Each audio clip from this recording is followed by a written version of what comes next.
Just give everybody a few moments to pop on. And then I just have a quick series of slides to introduce our format and introduce our guest speakers.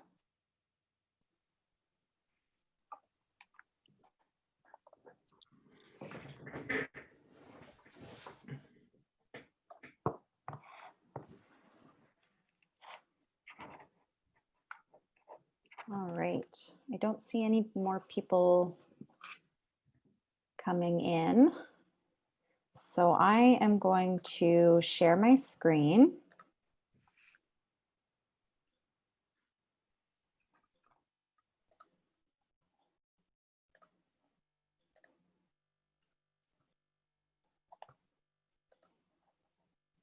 All right. Welcome, everybody. Welcome to our Wetland Institute speaker series on legal frameworks focusing on protecting natural assets, which wetlands are one of. Before we go any further, I would just like to thank our sponsors. Without their generous support, we would not be able to host this webinar at no charge to our participants. So Environment and Climate Change Canada, the provincial government of British Columbia, Habitat Conservation Trust Foundation, and Wildlife Habitat Canada. I'd also like to respectfully acknowledge that we are hosting this webinar on the traditional territories of the following nations. So the BCWF office is located in Surrey, which is the traditional territory of the Coast Salish peoples, including Katzie, Coquitlam, Kwantlen, Kikite, Tsawwassen, Stolo, and Musqueam First Nations. And then we have Deborah Curran joining us from the University of Victoria in Victoria. And that is the traditional home of the Lekwungen speaking peoples, including the Songhees, Esquimalt, and Wasanich people. From Gibsons, we have Dave Newman joining us, which is the traditional territory of the Squamish First Nation. And Brittany Lange is joining us from the Central Okanagan region, which is the traditional territory of the Syilx Nation or peoples.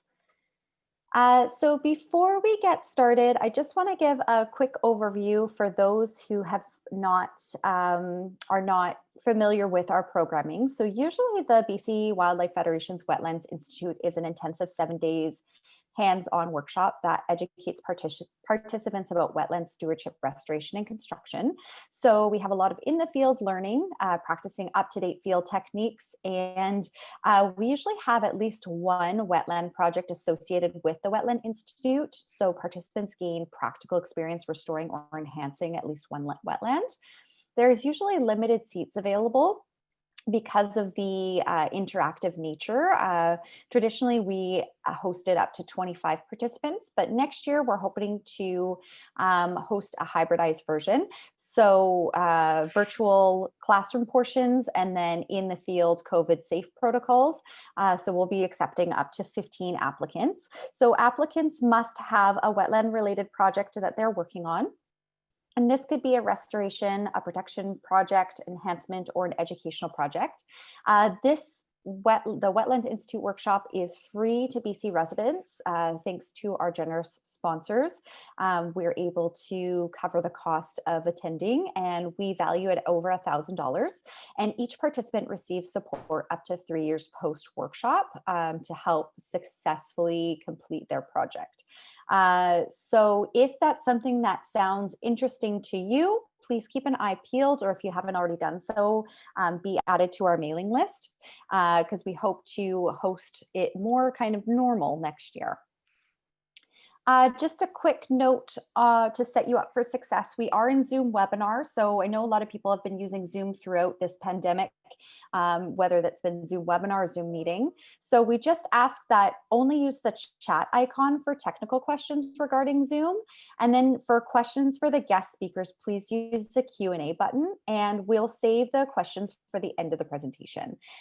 We do have 3 guest speakers joining us, and we're hoping to do it more of like a Q&A session, in that we'll have our guest speakers all present, and then we'll have a final Q&A session at the end.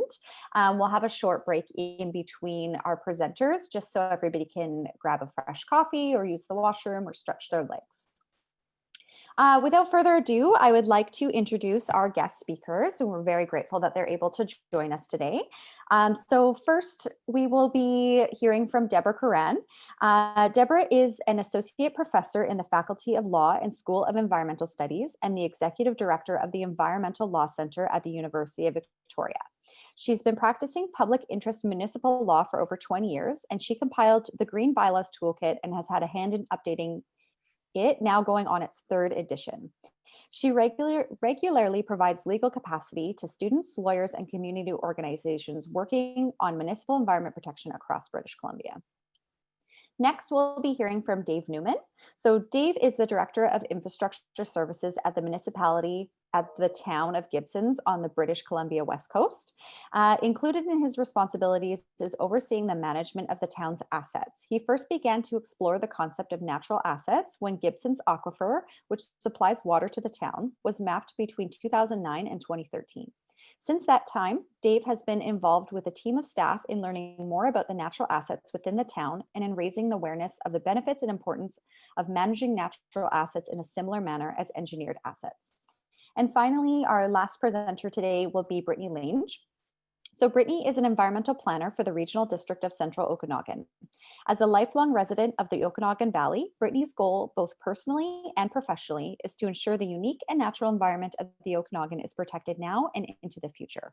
Brittany continues to expand the Regional District's environmental planning program by completing projects such as the Okanagan Climate Projections Report, Okanagan Lake Foreshore Outreach, as well as the Regional Floodplain Management Plan. So I'm going to stop sharing my screen. And I would like to invite Deborah to join us to speak. Wonderful. Thank you so much. Thank you for that kind introduction. And I'm so delighted to be presenting with two municipal staffers who experience what I'm going to be talking about in a much more authentic way and also very much on a day-to-day basis. So I defer to their expertise and their deep experience. What I am going to talk to you about today is really a compendium of 20 years of having the privilege of being able to delve into various bylaws of local governments across British Columbia and talk with staff and work with their councils on this evolving approach to green bylaws that we have in BC. And thanks so much for also for the territorial acknowledgement. I am here presenting from my house, and I'm sorry I have to use the headset today because everybody's working at home, and hopefully my dog's barking won't disturb us too much. But I am presenting here from the west side of Puckholes, or Mount Doug, as it's known. It's a district of Saanich Park, but also very important to the Wasanich people. And I'm in the Blenkinsop Valley, so a small valley that is a pocket of land in the Agricultural Land Reserve between basically suburban areas in Victoria. So it's a very neat little pocket that allows us to have agricultural land in what would have been probably suburban development if we didn't have the ALR developed in the 1970s. So what I'd like to do, and sort of one of the things that I always start out with in terms of I'll just give you two pieces of context, one a little bit longer than the other. The first piece of context is this is sort of a compendium of all of the environmental jurisdiction for local governments here in British Columbia, primarily under the Community Charter and for municipalities in the Local Government Act for regional districts and municipalities in their planning jurisdiction. And in my view, I've never done a very pointy-headed qualitative assessment, but I don't think any local government uses half of their authority for protecting the environment, meaning they could, even if they do use zoning to protect the environment or environmental development permit areas, they really only maybe use it up to 50% of what they actually could in terms of the boundaries of what that jurisdiction is. So if we talk about barriers for environmental protection in a local government sense, those are more political barriers. They're more citizen barriers than they are actually legal barriers. So I'm sure we could figure out some scenarios where we don't have the law to do it, but at this point in time, there is so much more that we can do. It's really, there's a ton of potential, and everything that I'm talking about today is very much doable. the kind of broader context for green bylaws and environmental protection that I wanted to just introduce you with, which is very much sort of the themes that I'm going to be touching on over the next half hour or so, is that green bylaws don't exist unto themselves. They are sort of they're just a tool. They're really the end point in a culture of conservation that we cultivate in our communities. And when I talk about a nested approach to conservation, it's not like the tree bylaw doesn't just exist unto itself. So our goal should not be a tree bylaw. Our goal should be, functioning ecological systems that that are appreciated and well supported amidst human activity throughout our land and waterscapes. And so when we have a nested approach to conservation, we really need to pay attention to all of those different levels of support, policy and bylaw support for those concepts. So we start at a regional scale with a regional growth strategy, then we embed a bunch of different kinds of policies in our official community plan, which don't require our local government to do anything, but what they do is they provide that framework and the justification for why they're doing things. Then we go down to all the various kinds of bylaws and pull through those conservation type approaches. So whether it's the subdivision bylaw that has a requirement around no net increase in post-development flows for an on-site stormwater management kind of approach, or it's environmental development permit areas that are establishing buffers and connectivity throughout the entire non-urbanized landscape. These are ways that support, it's very much supporting the green infrastructure in a policy way.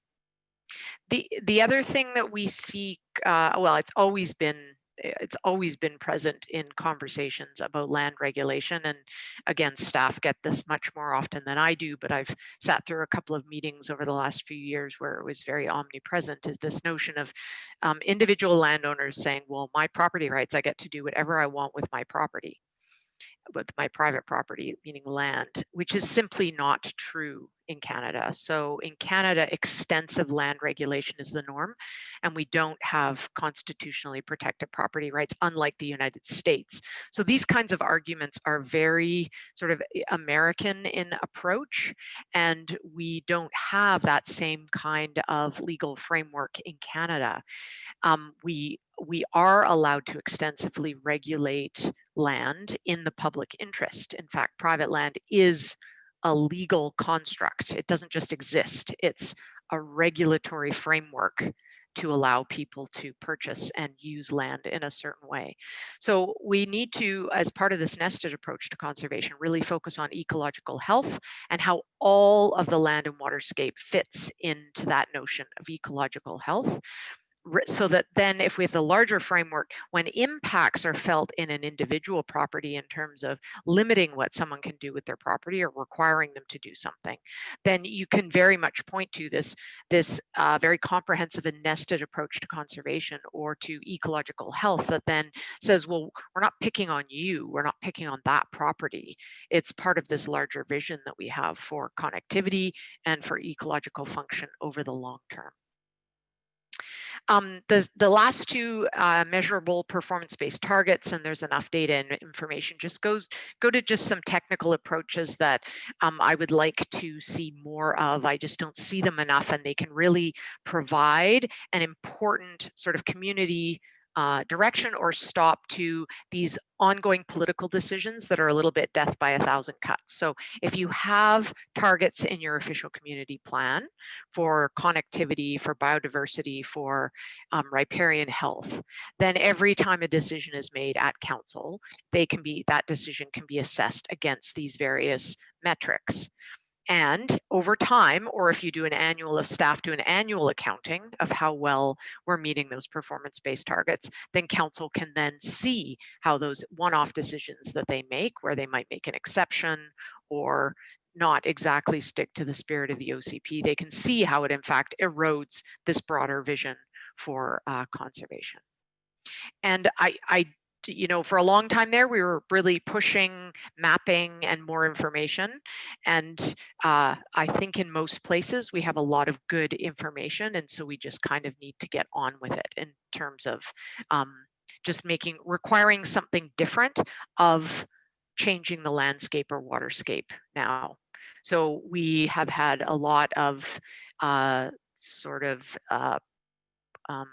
pro-development or development-driven changes to the landscapes within our municipalities and regional districts over the last 40 or 50 years. It's really now time to prioritize ecological function and then look at how that can then shape development into the future. Okay, with that context then, what I would like to do is just talk about some approaches to green bylaws and to ecological health that are either new or have stood the test of time. So some of these examples you might have heard before, and some of you who've heard me speak before will be glad to know that we are now updating the Green Bylaws Toolkit to the 3rd edition. So we're welcoming new examples and new approaches, which the other guest speakers, what Brittany and Dave are doing, will certainly be included in the 3rd edition. Although I know that there are already examples, for example, from the Central Okanagan Regional District in the Green Bylaws Toolkit. But what I'd like to talk about is just in 3 different ways, talk about what are some of the tools to get us towards this integrated ecological health approach. And then I'd just like to tell you the tale of Saanich, the district of Saanich where I live, where the upland or terrestrial environmental development permit areas was repealed or rolled back by council a couple of years ago. And again, returning to this conversation about private property and what we can learn from that peeling back of, or, you know, unfortunately getting away from a green bylaws approach within that municipality. And then just to underscore that bylaws are not the be all and end all. They aren't the end. They're just a tool of this larger culture of conservation, and talk about some additional priorities that go beyond bylaws for us to be able to attend to ecological health within at a local government scale. Okay, so in terms of an integrated approach to ecological health, I'm going to just sort of categorize them in 5 different ways. So designating biodiversity corridors, containing the urban footprint, enhancing green infrastructure, clustering development, and protecting important areas. And I will just go through each of those in turn and give you a few examples of what I mean by those. Whoops, oh no. Bear with me.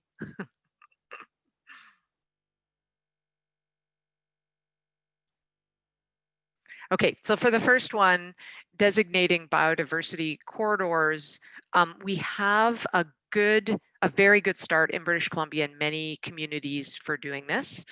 And it is often at a regional scale that starts, either in a regional growth strategy or in a regional biodiversity conservation strategy that's often done either by a nonprofit organization, environmental organization, or by the municipality or a regional district themselves. And in order to do that, you know, often we see it's not only looking across the landscape where actually connectivity can be identified, and what you're looking at in map 4 there, the image was in the old regional growth strategy of the Capital Regional District where I live. You can see quite clearly the north-south arrows. This is called the C2C green belt. And so it's between the Souk Basin in the south and Saanich Inlet in the north. And so very clearly has been identified biodiversity corridor, or a regional greenway is what it was called at that point in time.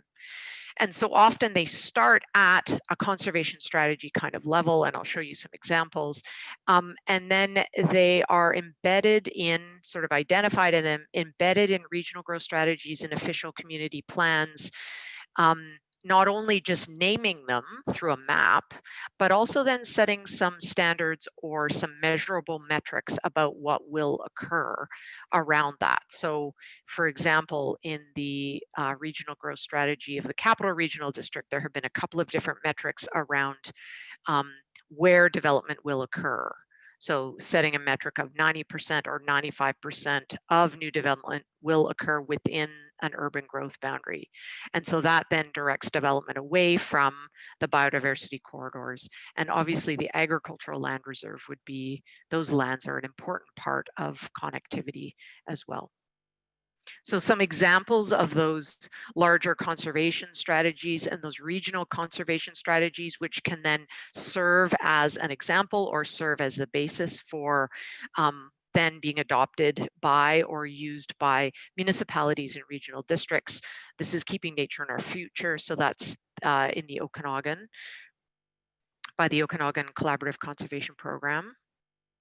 And this is the City of Surrey's biodiversity conservation strategy, which then went on to become, for example, from the biodiversity strategy, they then developed the green infrastructure network throughout the municipality, and then have different policies and priorities. You can see the identified connectivity, which largely follows riparian areas, but is much broader and also includes agricultural land as well.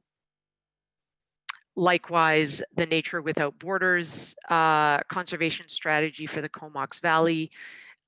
Then you can see vestiges of it. I'm not going to draw a direct line because I know I'll be corrected, but you can definitely see vestiges of it then pulled into things like, this is the Village of Cumberland's identification of public amenities and facilities. And so you see the greenway around rimming the village jurisdiction. But then in their identification of environmental protection areas, so development permit areas for the protection of the natural environment, you can see that all of the interior a lot of is identified as wetlands and watercourses, but also connectivity area. So virtually the entire village, except where urban development or sort of the village core is part of the DPA, and those areas that aren't riparian or sensitive ecosystem are considered connectivity. So important for considering the connectivity across that jurisdiction. Likewise, in the lower right, that's also Cumberland, and that's their groundwater protection DPA. So not only looking at what's happening at the surface, but those ecological systems that are also under the ground. The second area around an integrated ecological health approach is containing the urban footprint. And so I really mean growth boundaries.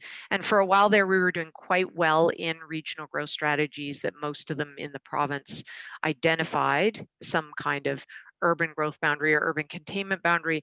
This is less well done at a local scale, so at a municipal scale. Even though they might be identified at a regional scale, they're not well embedded in municipal tools at this point in time, meaning they don't really have an impact on where development occurs.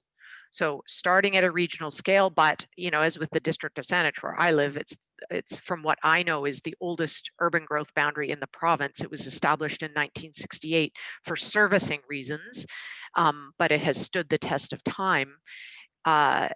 It's important to have policies embedded in your official community plan, not only about where the urban growth boundary is at any point in time, but how it will be evaluated to be moved.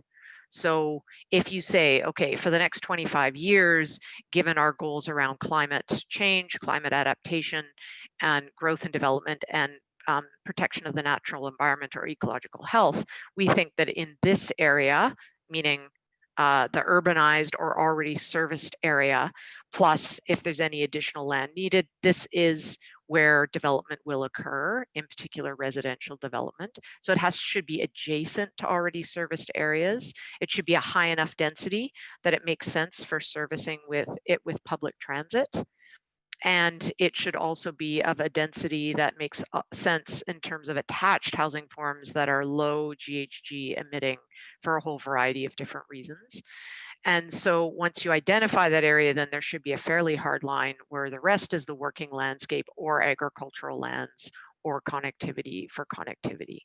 And so you can set those servicing policies, meaning you're not going to provide servicing outside of that urban growth boundary, except in certain circumstances, and then also provide targets. So the Capital Regional District regional growth strategy has at different times had targets of 90 or 95% new development will occur within the urban growth boundary. And so you can see in the map, so again, this is an old map from the older RGS, the growth management containment area. You can see the brown area is what is identified for the entire region as the growth management and containment. And you can see adjacent to that in the C2C green belt, which was identified as part of the corridor or the ecological corridor for the region. This is the urban growth boundary in the district of Saanich. So there are specific policies in the official community plan that say that this urban servicing boundary or urban growth boundary exists, and it will only be extended for emergency reasons, so fire or sanitation reasons, and it will only be assessed as or it will only be moved in a comprehensive way upon electoral approval. So it's actually a pretty core policy about who Saanich is as a community, meaning that there has to be a community conversation before the line's actually going to move.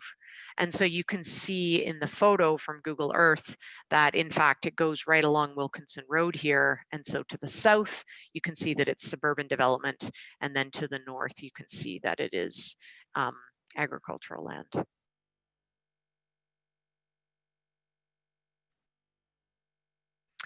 The third area is around taking an integrated ecological health approach is enhancing the green infrastructure. And my colleagues are going to talk about that more extensively than I am. I'm just going to mention two things. We can often, when we try and put forward the argument that we need to protect ecologically sensitive areas, it comes down to a bit of a value proposition, whether you like nature or not, or whether you value pieces of ecosystems, unfortunately, is the way that it often comes into a conversation. However, and as you'll see much more eloquently when Dave speaks, all of our natural areas provide services to us. And I don't like to sort of reduce what nature is to just services, but the reality is the way that municipalities and regional districts treat nature is that they provide infrastructure for us. So all of our stormwater systems are built on putting water into natural water courses or using or relying on farm fields to infiltrate water over a certain period of time. So it's not like just the pipes and the pumps are what is infrastructure. We have this much bigger and more integrated and harder to understand approach to infrastructure that really helps us manage all of these natural systems that we're trying to avoid harming our property, right? So flooding and in particular flooding. So two ways that we can pay attention to green infrastructure, again, this nested approach, identifying corridors and all of that is very important. Two site-specific ways are through the Riparian Areas Regulation, which is a provincial regulation that applies to much of the south of the province. So it doesn't apply throughout the province, but much of the southern local governments it applies to. And it requires, as many of you know, an assessment of a property that is riparian, meaning it has a water course in it, including a wetland. And if it has fish values, then there's a whole process that a qualified environmental professional goes through to establish setbacks of development, acknowledging, so, the provincial government finally acknowledged that development has an impact on riparian areas which affect fish, which also then affects a federal interest in fish.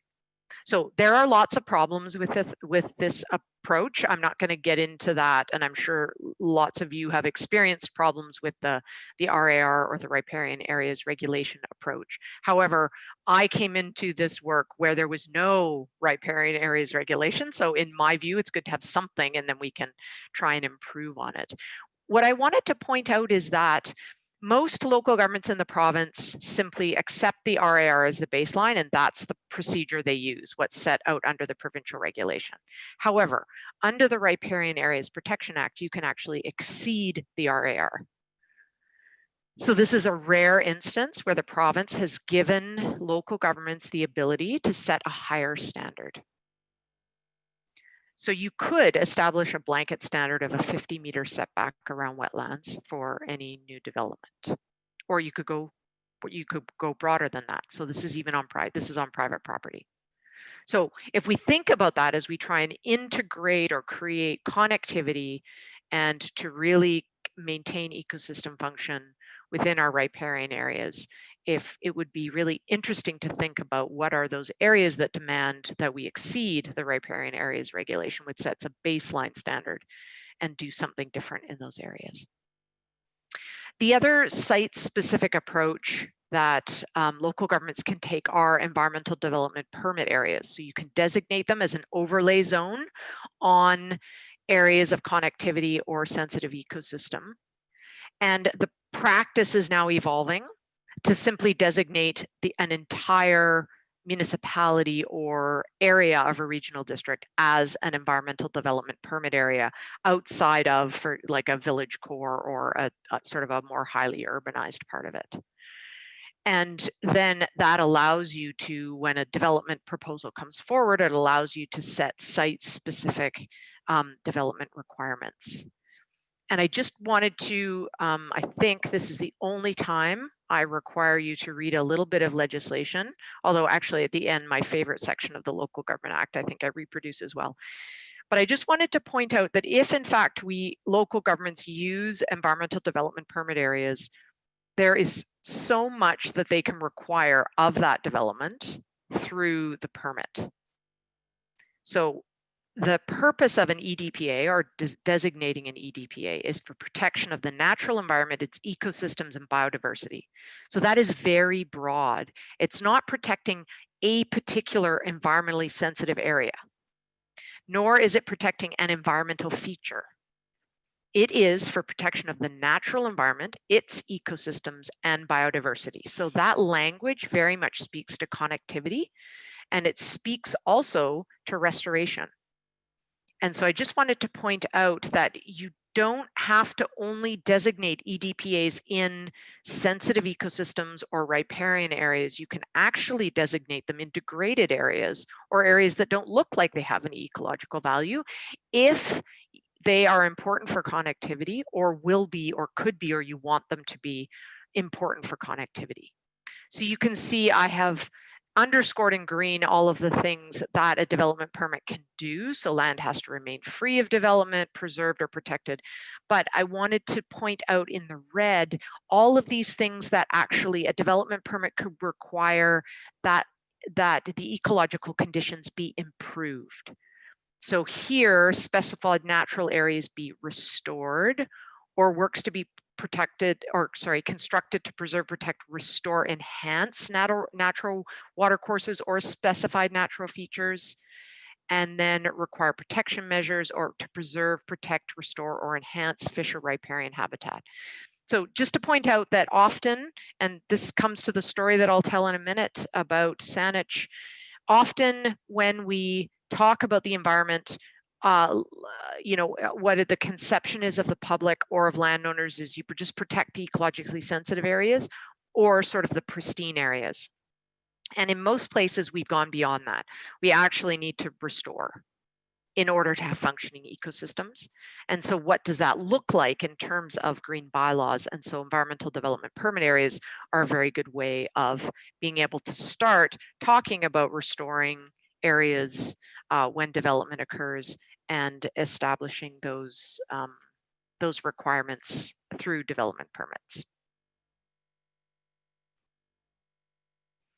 I just wanted to mention a few points around environmental development permit areas, but not to dwell on this too long, because again, environmental development permit areas as an overlay zone on private property are all, I mean, they're effective for a specific property, but you want to much more effectively is to have a nested approach to conservation that starts at the regional scale, goes through the official community plan, goes through zoning, because you want to actually avoid development in areas of important connectivity or sensitive ecosystems, rather than have to fiddle with how development is going to occur on a particular site. So while it can do lots, and it's good for, you know, subdivision of a larger piece of land to require clustering and to shape how development occurs, at the same time, it's important to remember that these other layers are equally important.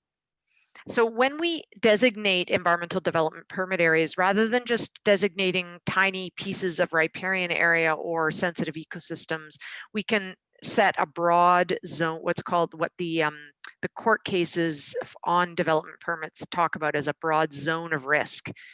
And again, you can blanket your entire local government in this broad zone of risk if the landscape could or is important for ecological function. So the natural environment, its ecosystems or biodiversity.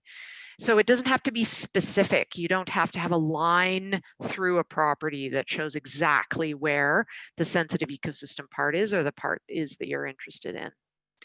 Likewise, often local governments designate environmental development permit areas in their official community plan, and then they establish guidelines, which are directing principles. So those are the things that say how protection should occur, how restoration or what restoration will be required. And that language can talk about ecosystem connectivity and what is expected, as well as identify principles around buffers, prohibitions of developing in environmentally sensitive areas, and setbacks from very specific kinds or parts of the ecosystem. I have already mentioned restoration and or mitigation as a development permit condition, so it very clearly can establish standards for restoring parts of the ecosystem that are already degraded. And the guidelines for EDPAs can also refer developers or landowners to best practices guides. So there are a number of different best practices guides out there, like the Green Bylaws Toolkit or others that actually say how development should occur in order to maintain ecological integrity. The two last points, one is around development approval information areas. So lots of local governments require additional information from an applicant, a developer or a landowner, when they go to develop within an environmental development permit area. So they might say, you know, we need an assessment of wildlife values, or we need an assessment of whatever it is. Some call it an environmental assessment. And that's entirely permissible. The thing is that very explicitly, you cannot do that under the environmental development permit area designation or statutory authority. You can require it in the guidelines, but you have to have a separate bylaw called a development approval information bylaw that establishes areas of the municipality or regional district in which additional information might be asked for when development comes forward. So it's just another layer. In order to ask for more information, and it's wide open, the local government can ask for pretty much any kind of information that they want, but it has to be designated by bylaw that this can occur. So most local governments have DAIA bylaws, and they a lot of them just blanket their entire jurisdiction in the bylaw, such that anytime a development proposal comes forward, they can ask for whatever information they think is going to be needed. And it's not necessarily just environmentally related information. It might be for traffic impacts or pedestrian flows, that kind of thing. The final thing I will mention before I move on is that I have heard a couple of stories from local government staff where they have done a lot and extensive mapping work around connectivity and corridors. And then they take it to their lawyers who practice at municipal law firms, and they say, okay, we'd like to now institute this in our bylaws. So in particular in environmental development permit areas. And the lawyers say, oh no, that's too complex. We can't do that. That's too imprecise, trying to designate connectivity in the landscape. And so as you probably know, lawyers rarely agree, and I would disagree with that advice that those lawyers are giving to their local governments, that it is possible to do connectivity, and especially to designate areas for connectivity or parts of our municipal or regional district landscape for connectivity. Going right back up to the top of the list, on this page that you're looking at, designation requires a broad zone of risk. So it does not require precision. It requires that a landowner is able to look at a map and say, oh, my property might be in that connectivity area. And then that invites a further conversation if they actually want to do any kind of development. And so another way of getting around that is to blanket the entire area as an environmental development permit area for different purposes, for riparian, for upland terrestrial protection, for connectivity. And then everybody knows that anytime a development comes forward, that they will need to have a conversation with municipal staff about whether they in fact do need an environmental development permit. This is the resort municipality of Whistler, their protection of sensitive ecosystems development permit area. So you can see that they have blanketed their entire municipal area except for the village core and sort of the highway corridor.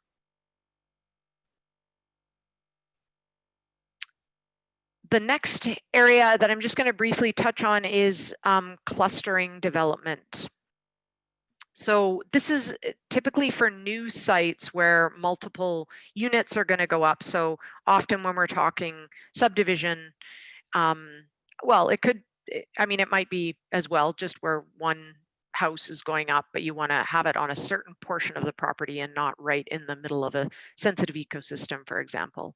So again, in order to give the message to landowners and to developers that we would like to cluster development away from important ecological areas and also away from connectivity or buffer zones, we need to take a nested approach. So whether it starts in the regional growth strategy, but certainly there should be statements in official community plans about how subdivision will occur and the kinds of sort of site scale or site plan that would be acceptable, all the way through to regulatory bylaws. The reason this is important to have this nested approach in particular is that when a subdivision application comes before the approving officer, who is a municipal staff person, that municipal staff person, usually the director of planning or director of engineering or director of development, they have independent authority under the Land Title Act to make a decision about that subdivision. Council has no say in that decision.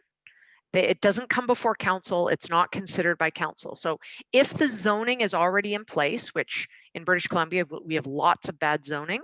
So if it's already in place and a subdivision application comes forward, that subdivision approving officer, that staff person, needs to have a really robust policy and legal infrastructure around them to be able to say no, or to be able to say, actually, that's not what we envision for this area, or that's not what we envision for this site, or how we do development anymore in our jurisdiction.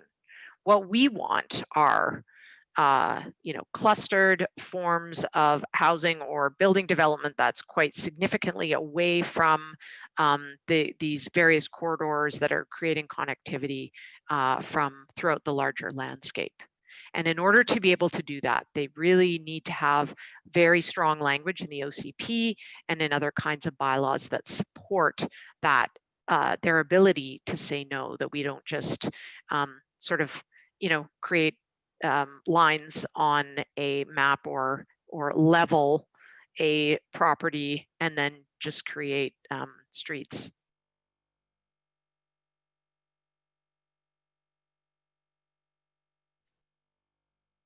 The final area that I want to mention relating to focusing on more broadly on ecological health and or an ecological health approach to green bylaws is always paying attention to protecting important areas forever, or creating those mechanisms by which we can acquire lands as parkland or make sure that they have protections on them and that we are funded to do that.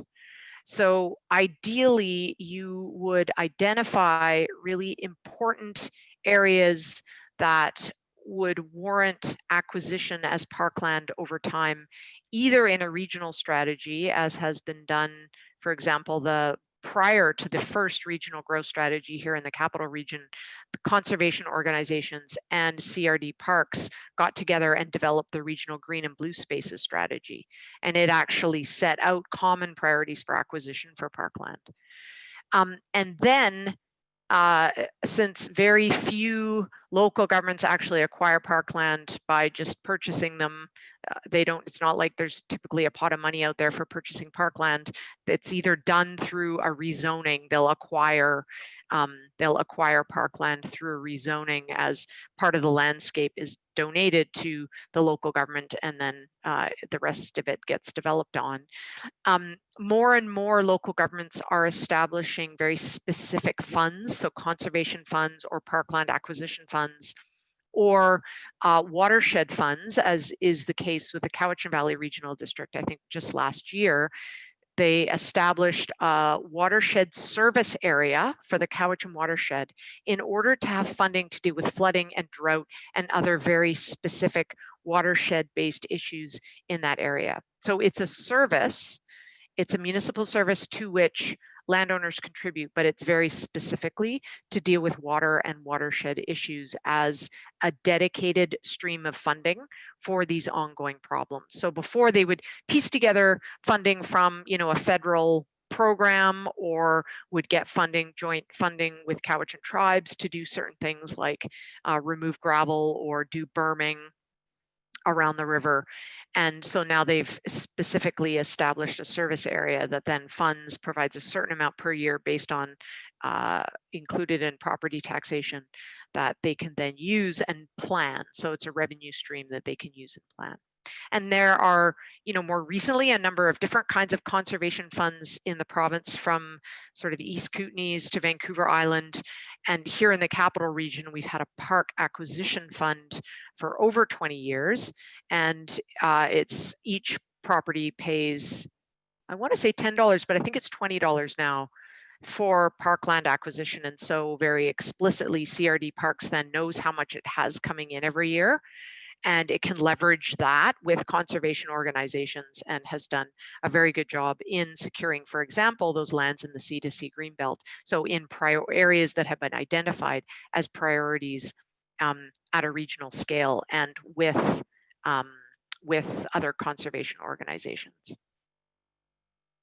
The final thing I want to say on this is, and it gets back to the green infrastructure point, local governments who are now experiencing both climate change and then a legacy of development that has not appreciated water or has not taken into account water adequately, are now starting to take innovative approaches to addressing sort of those dual problems as you get, for example, as Kelowna experienced a couple of years ago in June, they'll get 3 200-year storm events in 1 month in the Mission Creek watershed.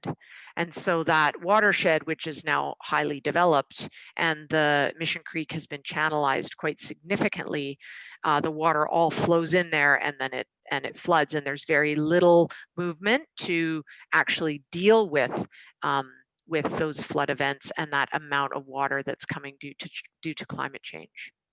And so what they're doing and what some other local governments are doing is they're looking at sort of restoring and recreating wetlands and areas that can be flooded as a way of dealing with these overloaded systems in terms of water.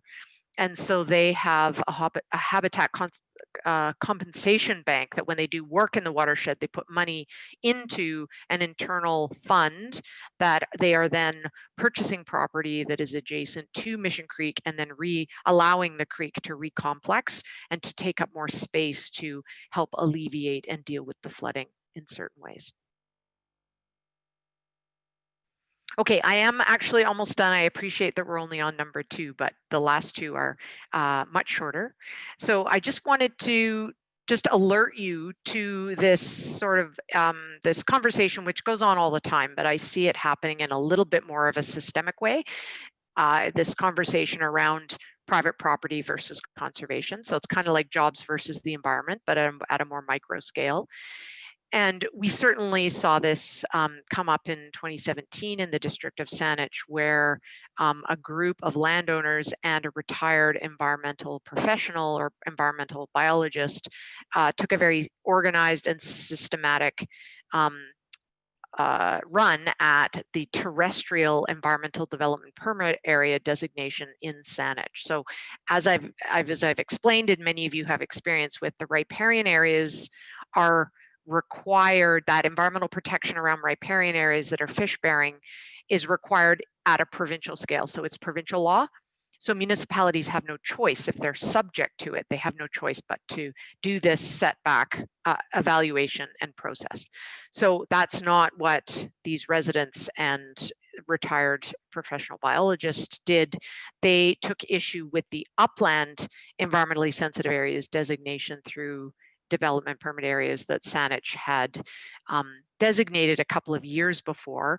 And it's important to keep in mind that this EDPA designation in the terrestrial realm only applied to 2% of properties in Saanich. So it affected very few properties overall.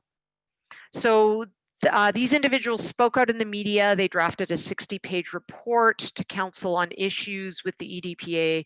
They generated a lot of controversy talking about how it drastically decreased property values and criticized staff extensively. The mayor and council struck a public process, had 4 town hall meetings, which were really they were an invitation to basically criticize and demean staff, in my view. I attended 2 of them. And a lot of the tenor of the conversation was, this regulation is a taking of my private property rights. It's unfair and you should compensate me for this. So I just want to point out there has never been a case in Canada where that argument has been accepted in court. So that's a very, from a land use regulation perspective, so that is a very US-based kind of argument. Long story short, the professional biologist who helped to lead this was actually disciplined by the College of Biologists for slandering a biologist on Saanich staff and for other statements made. But there are a number of lessons learned that we can take, I think, from this the council actually ended up repealing this terrestrial EDPA. So the first one is that in terms of mapping, probably at this point in time, less is more. So we've spent a good 15 years getting our ecosystem mapping in line. And in some places we have too much of it. So Saanich was always a leader. They actually have a sensitive ecosystems atlas that you can go in and look at and see where sensitive ecosystems are on your property. The challenge is that Saanich did such a good job that, or did such a diligent job, is that mapping and where the mapping occurred on properties was the thing that this group used to discredit the entire program. And so in terms of the mapping, a lot of people would say, well, this program is ridiculous, or it's completely invalid because the line on my property goes through my shed, and my shed is not an environmentally sensitive area. And so they would take sort of a minor issue where the law only requires sort of a zone of risk, and they would take that issue and they would then discredit the entire approach to terrestrial environmental development permit areas. So again, and also in keeping with my comment at the beginning, we have lots of information. Let's just get on with it. In terms of guidelines, so these are the guidelines and official community plans that say what has to happen if you're going to develop in an environmental development permit area. Probably providing some additional goalposts or metrics within those guidelines would be helpful. So, if you're going to disturb certain areas, what kind of restoration is required, so that there's actually some indication. Landowners will have a sense of what will be required, so it's not perceived as just being staff saying, well, on that property you're going to have to do X, Y, and Z. So it's perceived as not being entirely up to staff discretion, that there's been some thought about what are the goals of requiring a development permit on any particular property. And then the three last points about linking to an environment program, focusing on restoration, and continuing public education is just noting that bylaws and green policies don't live, and they don't have authority, and they aren't effective in and of itself. So it's not like, oh good, now we have environmentally development permit areas, so we're fine. We're going to now do green development, or we now have green bylaws in place, and so we're going to get connectivity and continue on with our ecological health. That's simply not the case, because the effectiveness of green bylaws rely on staff expertise, and they can only exercise that expertise if they have political support. And so therefore it's up to the job of citizens and others to maintain that political support, to ensure that all of us as citizens living in a particular area understand that there is a culture of conservation, that we're focused on ecological health over the long term, and that applies to every single property, not just public property. So it's not like we just have ecosystem function on municipal land and then the rest of us can just pave it over and build whatever we want on our own little piece of heaven. That in fact, we have this focus on restoration, improving ecological health, and we do that through public education.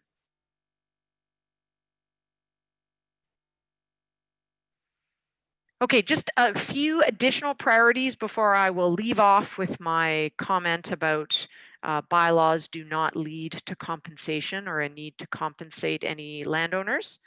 So we need to really see this commitment to connectivity at all level of government. So it's important that at the scale working with local governments that we see the connectivity established through plans, established through bylaws and through maps. And then I think we can also then expect that to be telegraphed through to areas of provincial authority and back to individual properties. And so this links then growth management with risk analysis, with green infrastructure or green asset management, which my colleagues are going to talk about, and then also with environment. And I just wanted to tell you a little bit about, or to put the idea in all of our heads around watershed planning. So local governments, regional districts, municipalities have artificial political boundaries that don't necessarily align with where actual watersheds are occurring or watershed function.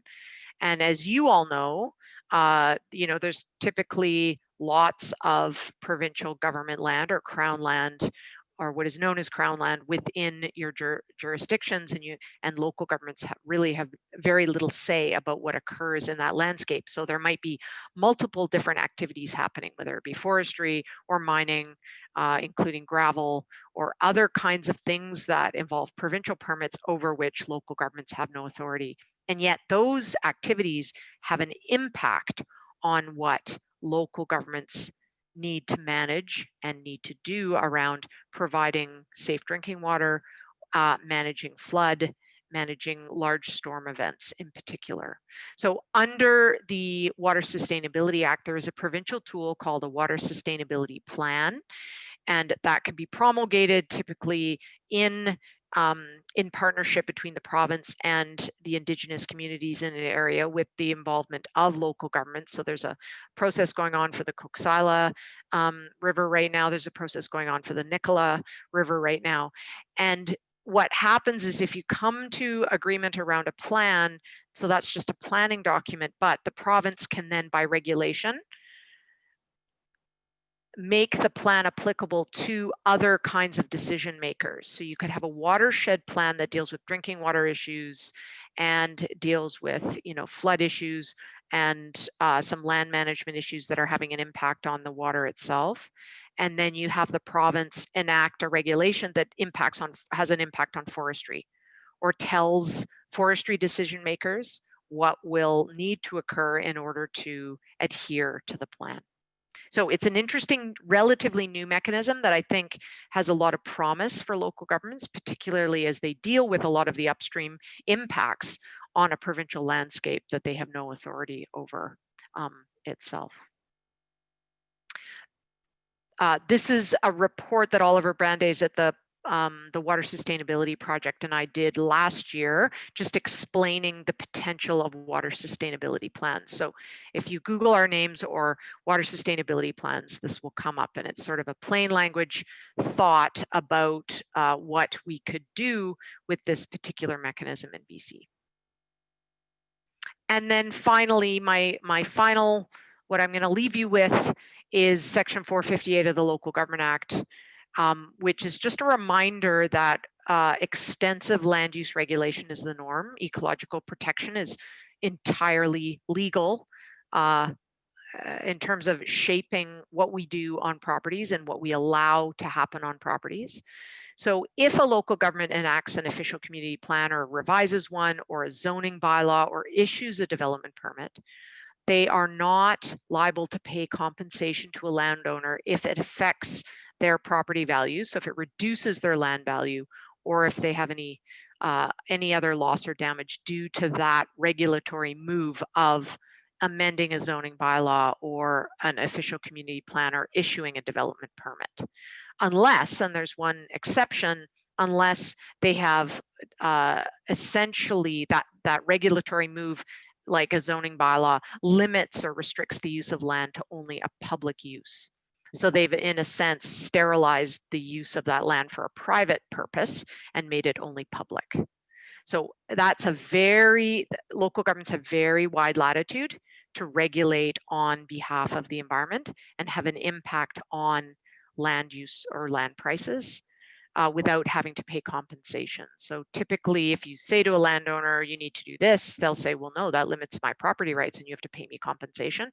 That's simply untrue in the vast majority of cases here in BC and also in Canada in general.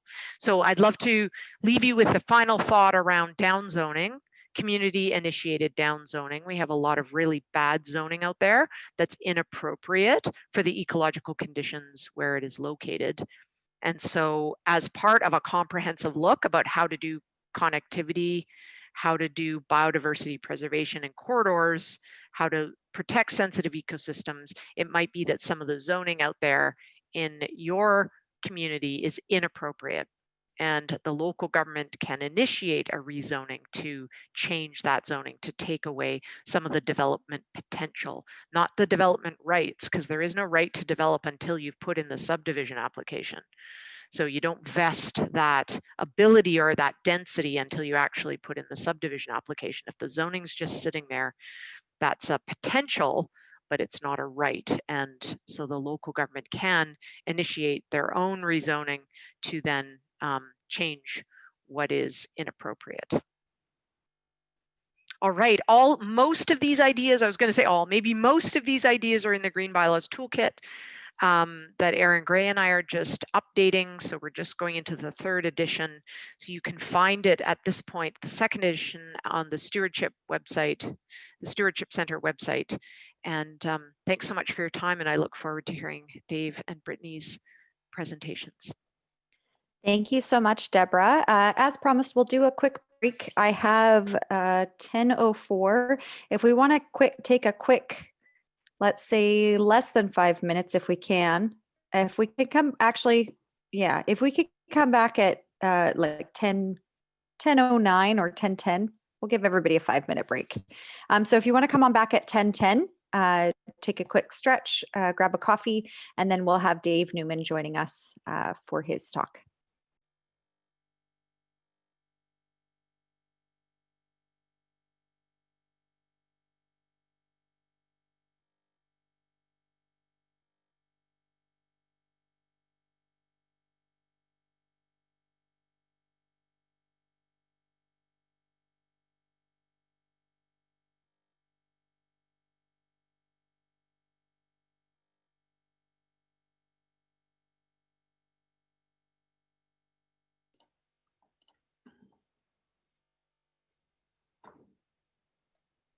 All right, I have 10:10, so I see Dave is back and all of our guest speakers are back. So please take it away, Dave. Thank you much. Good to be here again. I'm going to try starting my screen, make sure we work here.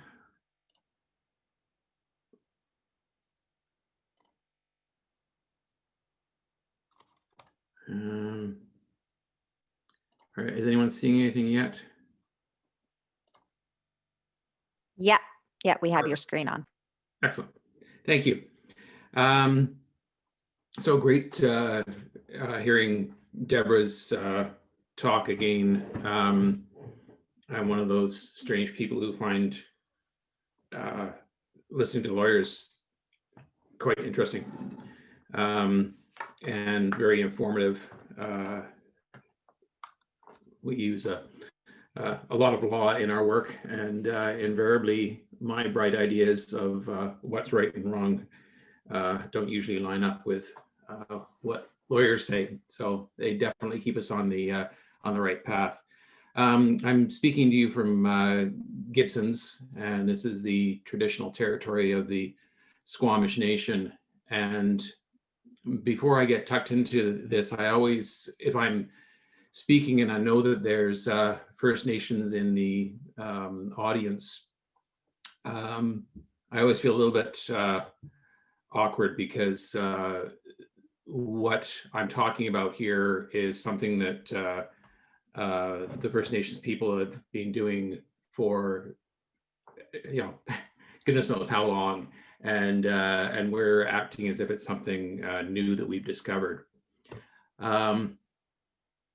So I'm going to talk about what our view of natural assets are, applying asset management principles to the Gibsons aquifer, and talking about a case study of a location in Gibsons called White Tower Park.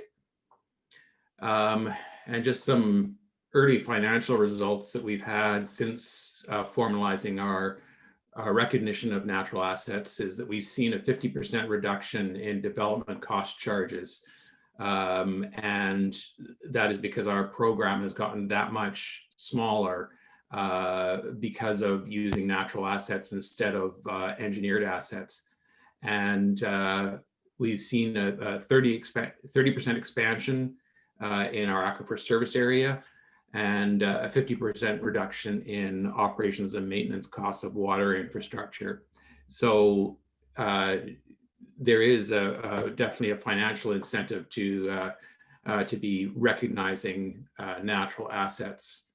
I don't know where the audience is from, but I'm, as I say, fortunate to live in Gibsons. We're on the Lower Mainland. And although we are part of the mainland, we're only accessible by ferry or floatplane. We got a population exceeding 4,600 at this point. We'll wait for that next census and see where we're at. And we have a fairly small land area. Sorry, Dave, sorry to interrupt you. Are you able to do full screen? We just have some people that are taking notes and your screen is a little bit tiny. Okay, so you're not seeing... We're seeing the screen, but we're seeing also the next slide coming up. So I'm wondering if we're seeing presenter view. Yeah, so I've got them swapped then somehow. Okay, hang on a second. Maybe if you go up to the display settings, it might allow you to. I'm just, oops. Oh, come on.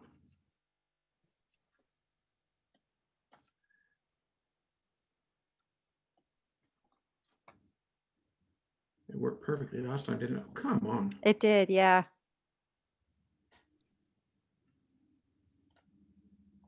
I'm not sure why it's refusing. Actually, maybe I'll just stop sharing the screen. Maybe that's the issue. Hang on a second. Sorry about this. There we go. It's our new normal during the pandemic. Yeah. Tech issues. Yeah.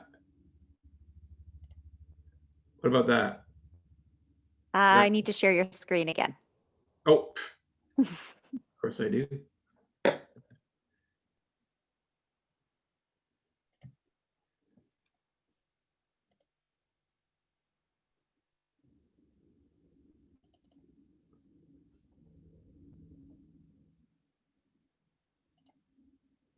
Come on.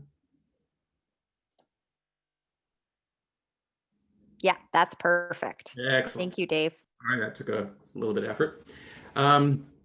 So Town of Gibson's, we own and operate all our water, drainage, sanitary, and road infrastructure. We have an annual budget of approximately $11 million, which is not that big. And our main industries: tourism, real estate, manufacturing, fishing, and forestry. And quite pleased these days to be seeing a slight change in the demographics, where we're getting some younger folks with young families coming into Gibson's, and I think it's because there's a little bit more to for entertainment and so on that's happening. Natural asset management is the same as asset management. It's the same principles that we use. Obviously, there's different criteria and different characteristics of natural asset management, but it's no different than managing an engineered asset as far as the principles.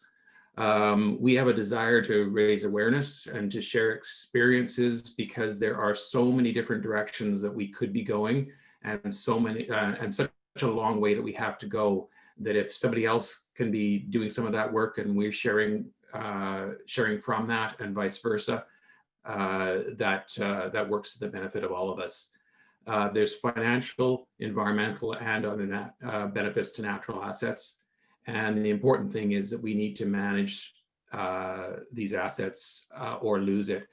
And we call them natural assets. And I have a little bit of a struggle with the word asset because it's not something that we own.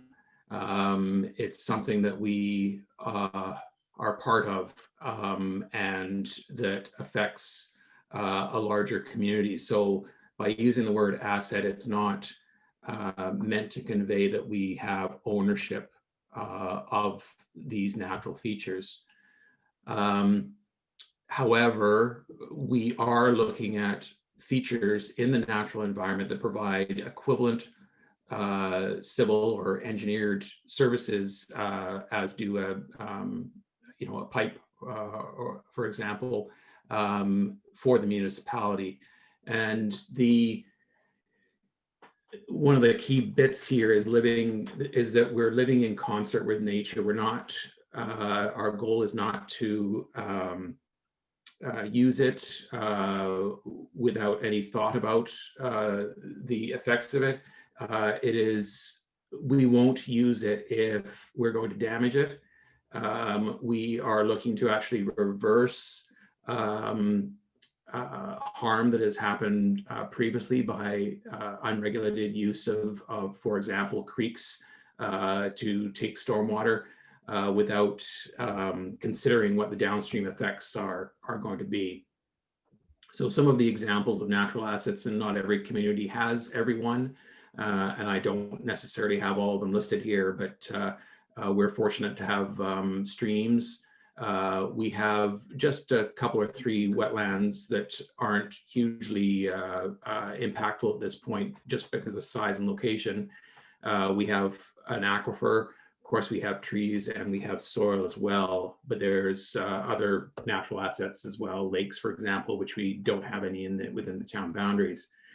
And while it's important for local governments to be focusing on assets that perform a function, which is the responsibility of the local government, we need to be mindful that nature operates in a system, and we need to know the impacts of what a tree is doing, what functions a creek is performing, what the soil is doing, and also what, for example, walking through a forest, what that does for our mental health and our quality of life. We need to understand that that's all part of a system. And we need to understand as well that we are part of that system. And so when you're working in a system, when you move something, something else will move. And we need to be really conscious of that as well, is to understand what our impacts are from using these natural assets. And we don't use, if we got a natural asset that could perform a function, it doesn't mean that we automatically use it as a default. It is a combination of engineered assets, which are, in this case, I've shown a pipe and a head wall, the natural assets, as well as biomimicry, which is the term that we use for constructed features that operate as a natural asset, but in fact, they've been engineered, and hopefully they've been constructed in such a manner that would be that they would require very little maintenance and just require monitoring and management. And why should we care? Well, manage it or lose it, because you clear cut a forest to make way for a development. That forest is not going to come back. I'm not saying we don't develop, but we develop mindfully, and we understand what impacts there are going to be from us developing in a certain manner. It can be more cost effective and provide many spin-off benefits, as I mentioned, the mental health, for example, of walking in a forest. And the other thing I like about it as well is it provides for a meeting of the minds, which can combat polarization that can occur when development applications come in. If the developer can see that preserving a wetland or building a pond that will protect a creek is financially beneficial, then you're not going to get the argument from that developer. And then if you have on the other end of the scale people who don't want to see any development or what have you, can see that actually by allowing this development to proceed, we can actually restore some areas and improve some of the assets and the degrading of those assets that has occurred in the past. It also provides budget for environmental improvements. So often when we come to our capital works plan in municipalities, there are some very difficult decisions to make. There's limited budget. Where do we spend these funds? And if we've got a failing water main or a creek to restore, chances are the failing water main will be the one that carries the weight because of all this, the damage that could cause, and will save the restoration of the creek until another year when we have more money. But if we start recognizing the function that natural assets serve and the importance of maintaining those assets, then those get a line item in our O&M budget and just become incorporated into our budget. So I just want to go through quickly how we started off on using the asset management principles when we started mapping our Gibson's Aquifer in 2009 until 2013 was that program. So it's a confined aquifer that's largely underneath the town of Gibson's. There's portions above that are not confined, but down in the town site, most of it is confined. We're fortunate that water pumped out of the ground meets all drinking water regulations, and we do not at this point have to treat it, which is great. And it's currently providing 95 to 98% of potable water to Gibson's. during the study, it showed that there was enough water for 7,500 people. So one of the questions you ask, I'm going to go through 6 or 7 questions that are typical to be asking in asset management, and are just as important to ask about your natural assets. So you need to know what assets you own. And in the case of the Gibson's Aquifer, yeah, sorry, I use ownership there. We don't own it, but so I should have like quotation marks around that own. We mapped the extents, we identified the recharge area, we categorized what the subsurface conditions were, and we did some mapping of the creeks. You then go into what is, for an engineered asset, what is that asset worth?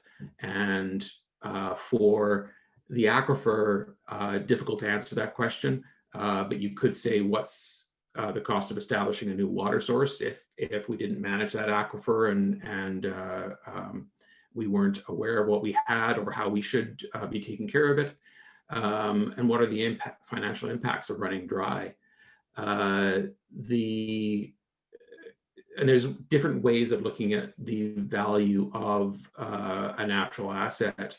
From an engineering point of view, if I've got a creek, 2 kilometers of creek, I can say, okay, well, I need 2 kilometers of pipe to replace a creek that if we weren't going to use that as a channel. So I can use a direct correlation for costing. However, when you start looking at, say, a forest or a treed area with a creek running through it, you have all these spin-off benefits that are difficult for me in engineering to quantify, although I know that there are ways to do it, such as this is a better place to live because we've got these forested areas. And so what does that mean for our tax base? What does it mean about being a happier place to live? How is that going to be helping businesses? How is it going to be attracting a wider diversity of people? And how does that spin off provide benefits to the municipality? What's the condition of the asset? And so with a water pipe, we want to know, is it leaking? How much life does it have left in it? And we had the asset condition established through several different ways and ongoing ways of tracking the aquifer. And the hydrogeologists that we were working with, Waterline Resources, they were thrilled to be able to be working on this project because they were so often called in when there was a problem with the water supply, when there was a problem with the aquifer, and we had not been seeing any problems. And we were actually fortunate to be able to be proactive in what we were doing. So yeah, they really enjoyed working on this one for that reason. And they also had a pretty receptive council. And I'm not moving on.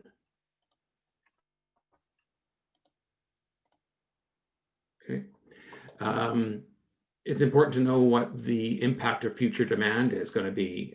Do we have enough water for future demand? Are we going to just carry on approving development without any consideration for managing our water supply? And the pictures on the right there are of a surface water supply in the regional district and a drought that I think happened in 2012. And that's not to bring attention to how groundwater is managed. It's more that you can see that there's a problem here. You can see that the low water levels and what that, how perhaps the low snowpack from that winter has impacted your water supply. With an aquifer, you don't have that unless you are consciously going in there and putting in monitoring wells and monitoring the water levels and how it is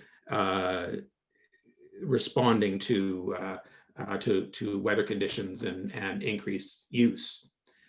So your operations and maintenance plan, we've establish regulations such as development permit areas specifically for the aquifer, updates to our bylaws, policies. We've done universal metering throughout the town, which I'm going to go into a little bit more in a second.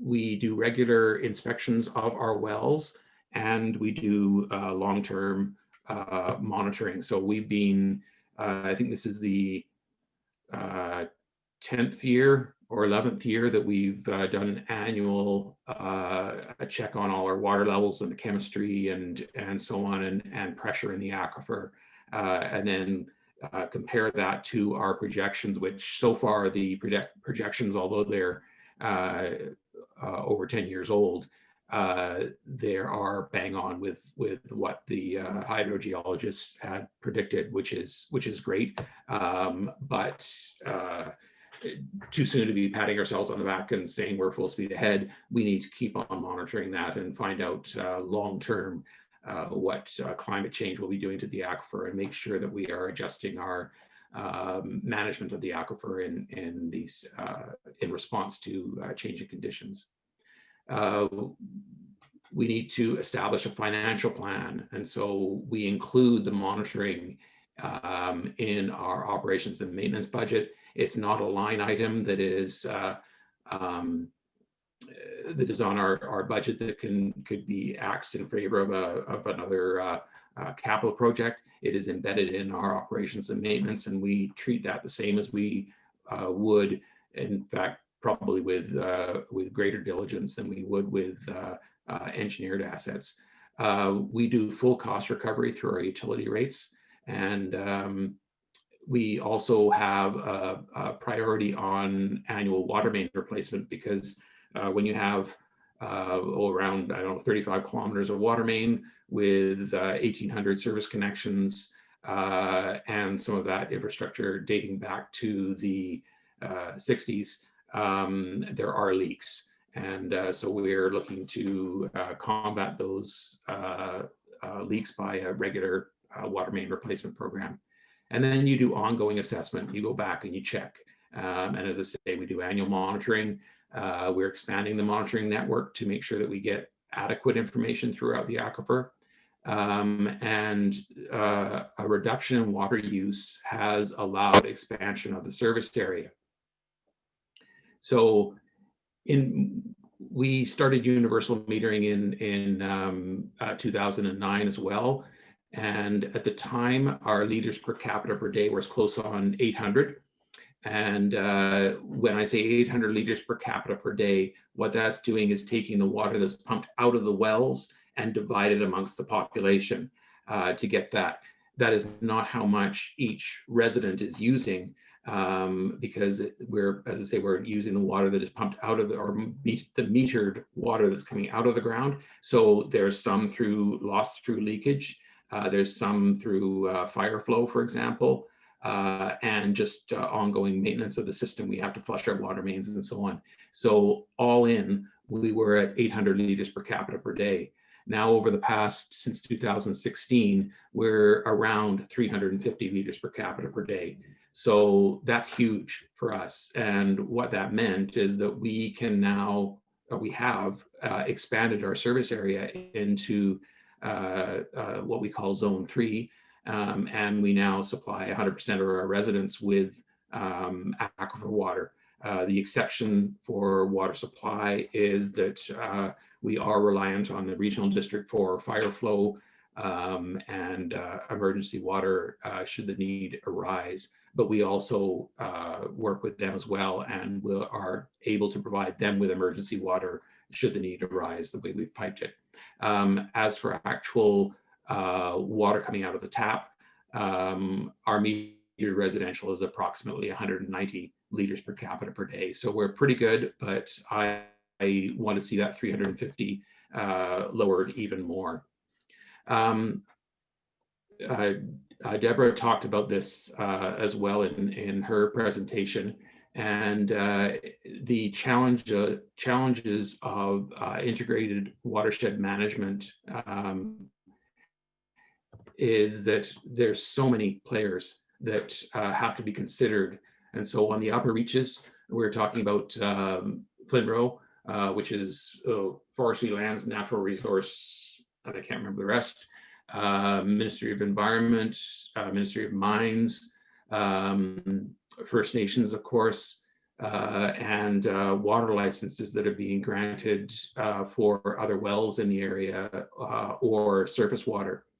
Then our water flows through parts of the SCRD, and they approve land use. Vancouver Coastal Health Authority deals with wells and waste, such as septic fields. We've got Ministry of Transportation, who takes care of the roads and the drainage and also deals with land use issues. And then it comes into the town of Gibson's. And we've got all sorts of our own management that we have to consider. And then it carries on its journey. And again, we're talking First Nations, foreshore, fishing, navigation, drainage, because all that water, any water that from the aquifer actually discharges out into the ocean if there weren't any other diversions. And so you can actually tell when you take the salinity in the Gibson's Harbor, you can tell that the aquifer is discharging into the harbor. So a lot of coordination that needs to take place, and we're currently working through that with some of the parties in question there.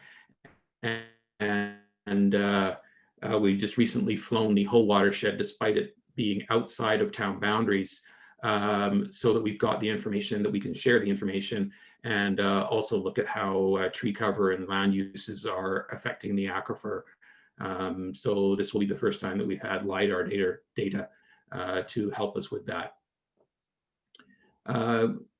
Moving on to something more, something slightly different here in drainage is our White Tower Park. And before I get tucked into this, I just want to kind of do a little bit of a reality check that we had when we started looking at the whole thing of managing natural assets. Is we've got 22 kilometers of engineered drainage, so culverts and storm sewers, and that includes 4 kilometers of pipe that is larger than 450 millimeters. And so I'm calling those size pipes our trunk system, our main conduits. We have 18 plus connections to the creeks. And we, at the time, conducted regular inspections and a replacement program for our engineered assets. Now you overlay the creeks, and there's 6 kilometers of natural drainage channels within the town boundaries. And remember, we got 4 kilometers of trunk system. So why would we ignore the 6 kilometers of natural channels that are performing a service in the town?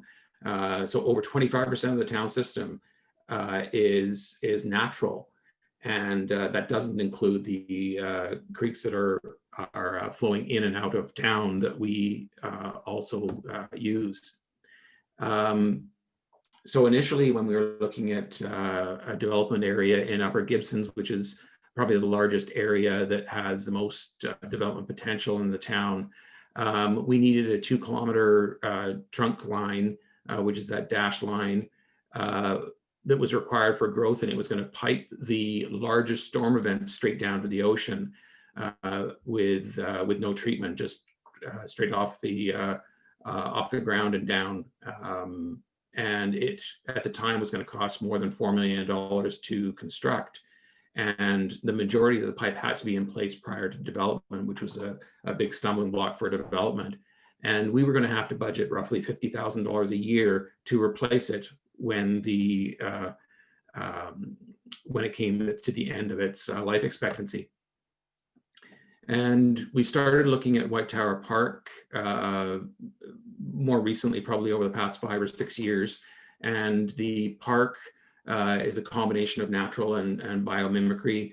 There's some ponds that are natural and also being enhanced. There's a creek channel itself, the trees, and the soil. And some of this, I'm not sure if you would classify it as wetland, but it's certainly got some of the characteristics of wetland. And we started looking at this as a way to manage the stormwater instead. So we had 2 kilometers of infrastructure already in place. So the actual creek channel, there was an estimated $950,000 capital cost, not including the land, which we already own. So that's in comparison to the $4 million engineered option. It is going to enlarge our park. It provides an educational opportunity, and also can be constructed in phases, because we're going to be building this pond next year, and then smaller ponds will be built in individual neighborhoods as they develop, and they will drain down to this new pond. And the plantings in that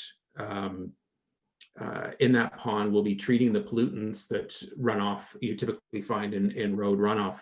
And we have detected those pollutants in the upper reaches of the creek. And of course, as they go down, they are reduced, just like as they are diluted a bit because of other water coming in. So we're looking to improve the health of the creek itself, and endeavor to reverse the well, the plan is to reverse some of the damage that has previously occurred. And we're personally, I find all of this quite exciting, because I'm a ways on in my career now, and this whole new area of discipline, I suppose, almost is coming to the forefront. And it's a small town, so I dabble in everything to do with infrastructure, whether it's natural or engineered. And so I'm hands-on with this. And we just recently hired a position, it's called a natural asset technician, and they are specifically looking at how to manage our natural assets. And so just like you would have an asset management coordinator, we have a natural asset technician, and her full-time job is managing these assets, which is so cool.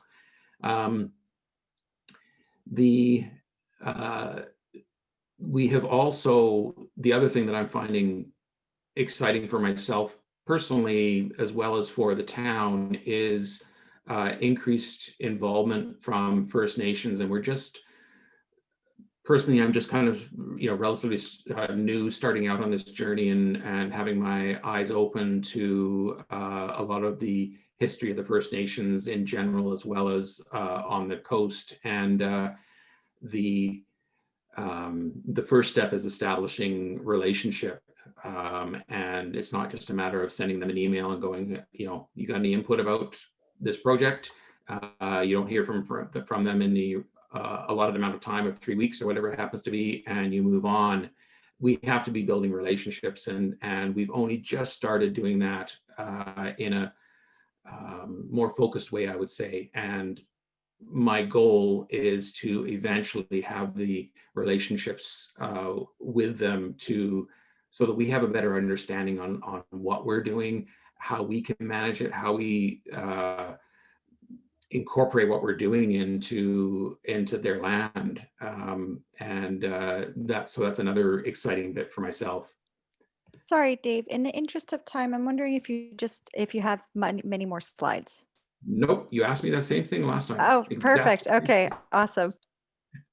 So just want to briefly touch on the our current new focus is the urban forest. We just initiated a tree preservation bylaw. It was adopted in September.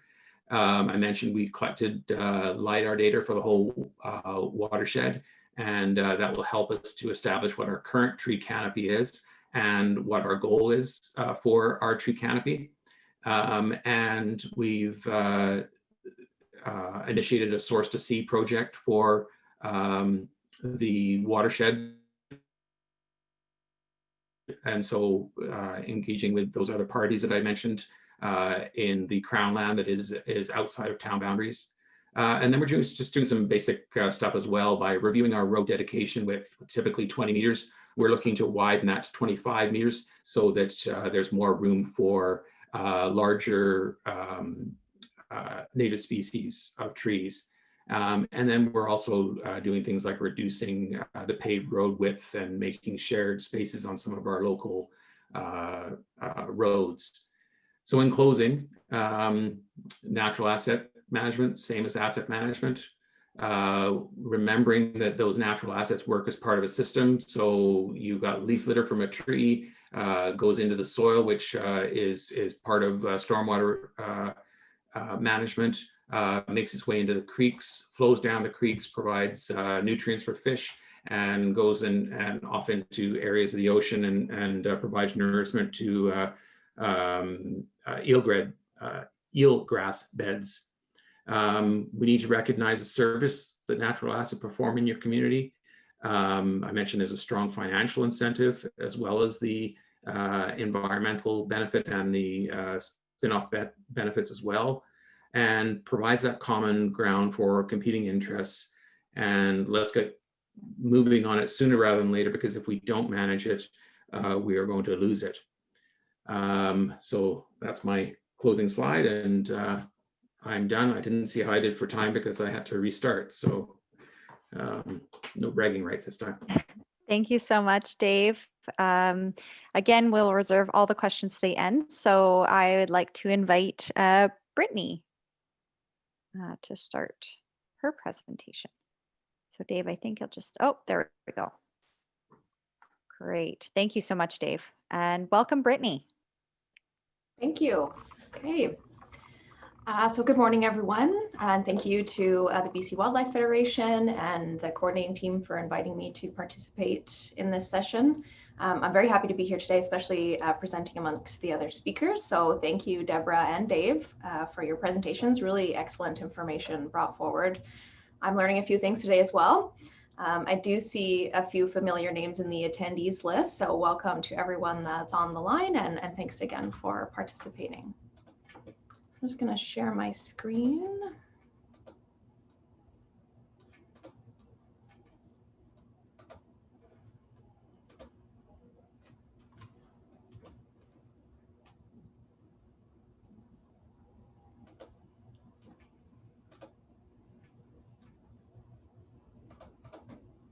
Is that good there, Alyssa? Can everyone see that? Yes, yeah, we're good. Perfect. Okay, so as Alyssa mentioned, my name is Brittany Lang, and I'm the environmental planner here for the Central Okanagan Regional District. I have been with the organization for about 4 years now. So my role is really to develop and expand and implement the regional environmental planning program to provide for improved environmental protection and sustainable land use planning here in the Central Okanagan.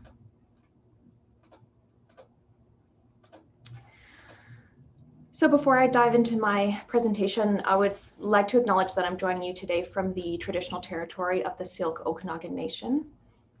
And I've been asked to speak today on some of the work that the RDCO staff and partners have completed over the past few years through the Regional Floodplain Management Plan. So for a bit of background information, I'll start by introducing the history of flooding and talk a little bit about wetlands in the Okanagan.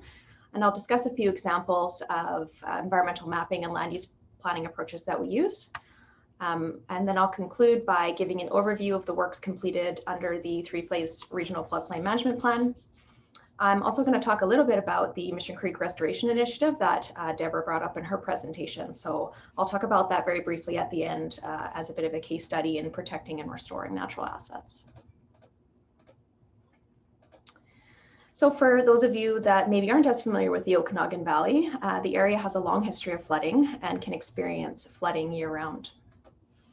In the early 1800s, the Kelowna area was mostly grizzly habitat and consisted of mainly cottonwoods, low-lying wetlands, and broadleaf forests, so right where the urban center of the city of Kelowna is today.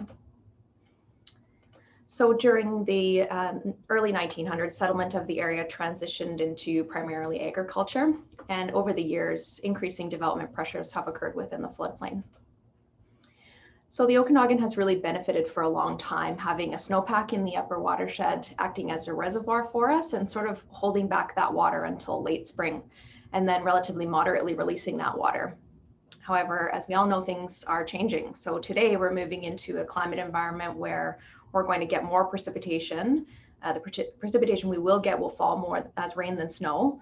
There'll be more extreme weather events, and rain will come more intensely, and in general, just less climate predictability. So in the last three out of the last 4 years, provincial staff operating the dam in the South Okanagan have noted that lake levels can no longer be appropriately managed. And what we've seen in the region back to back in 2017 and 18 was extensive flooding, which were actually both considered 1 in 200 year floods. So the photo on the screen before you is a residential area in downtown Kelowna. And that was in 2017, flooding caused by Mill Creek topping its banks.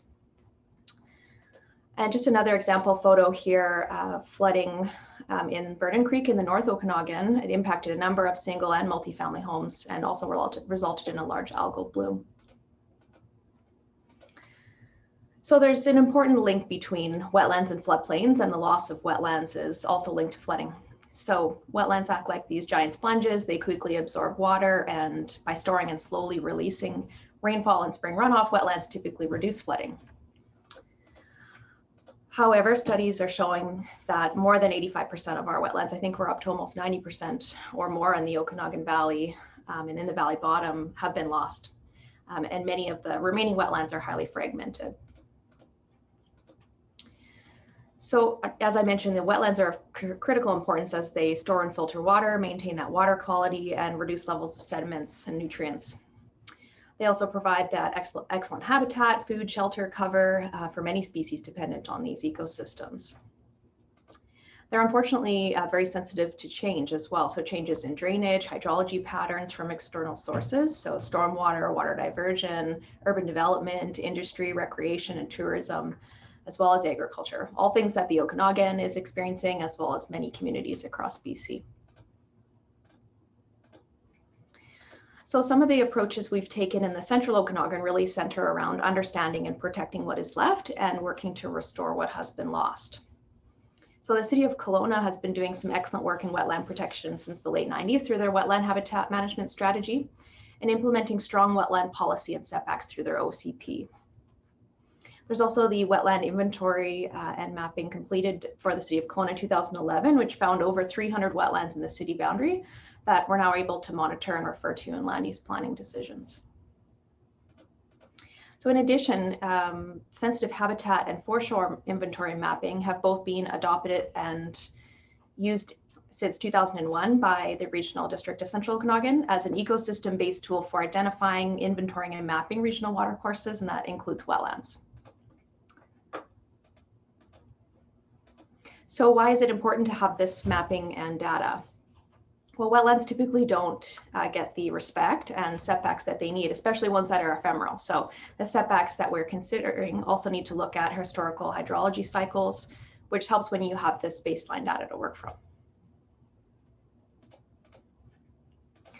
And I'll just talk about a few of the benefits of utilizing a mapping inventory. So it does definitely allow for more informed planning decisions and provides that inventory information to inform development permit areas and assist staff.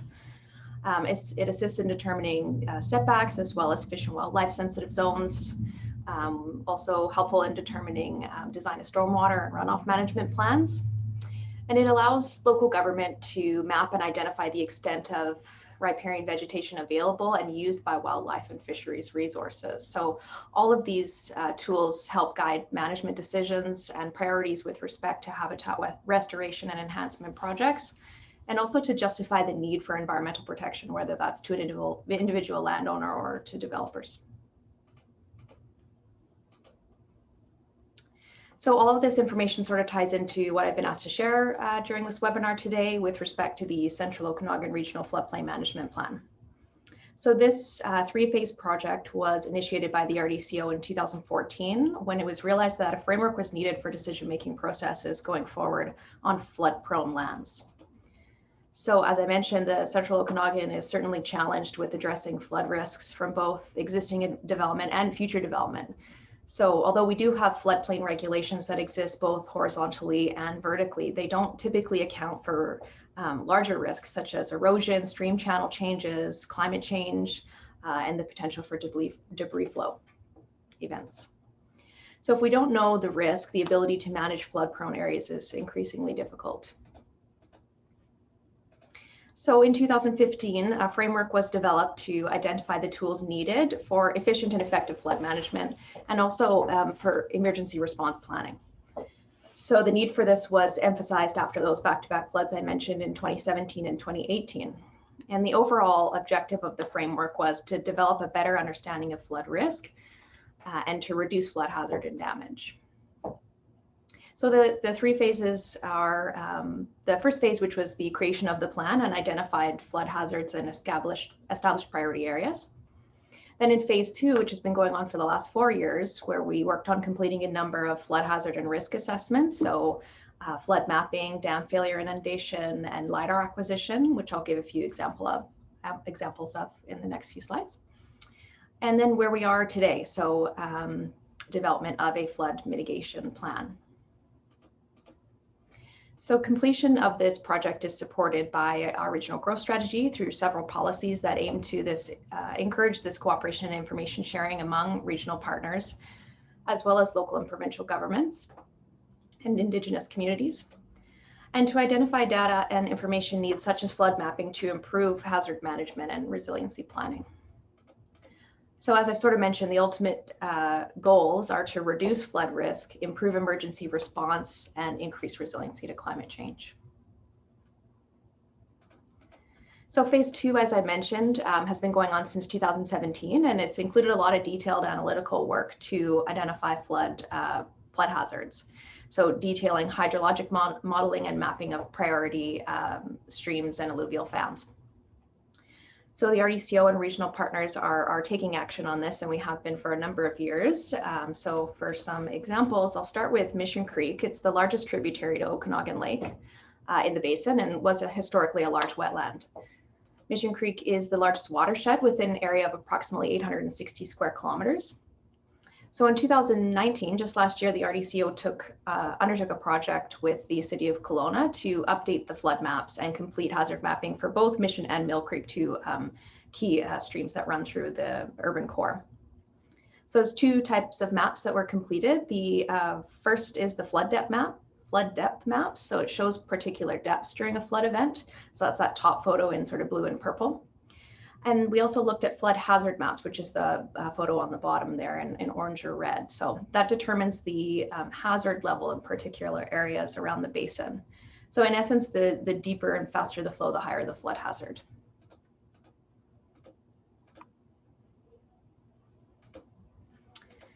Mill Creek is a substantially smaller watershed area of just 222 square kilometers. However, it's a highly urbanized basin and runs directly through the city boundary.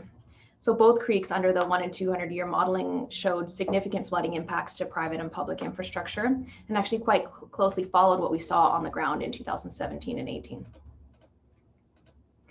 We also looked at Peachline and Trepanier Creek, two high priorities due to proximity to road infrastructure, housing, both single and multifamily, commercial areas, elementary school, as well as fisheries values. In particular, the Trepanier Creek fan showed a high risk of overtopping under the 200-year modeling and at the channel crossings.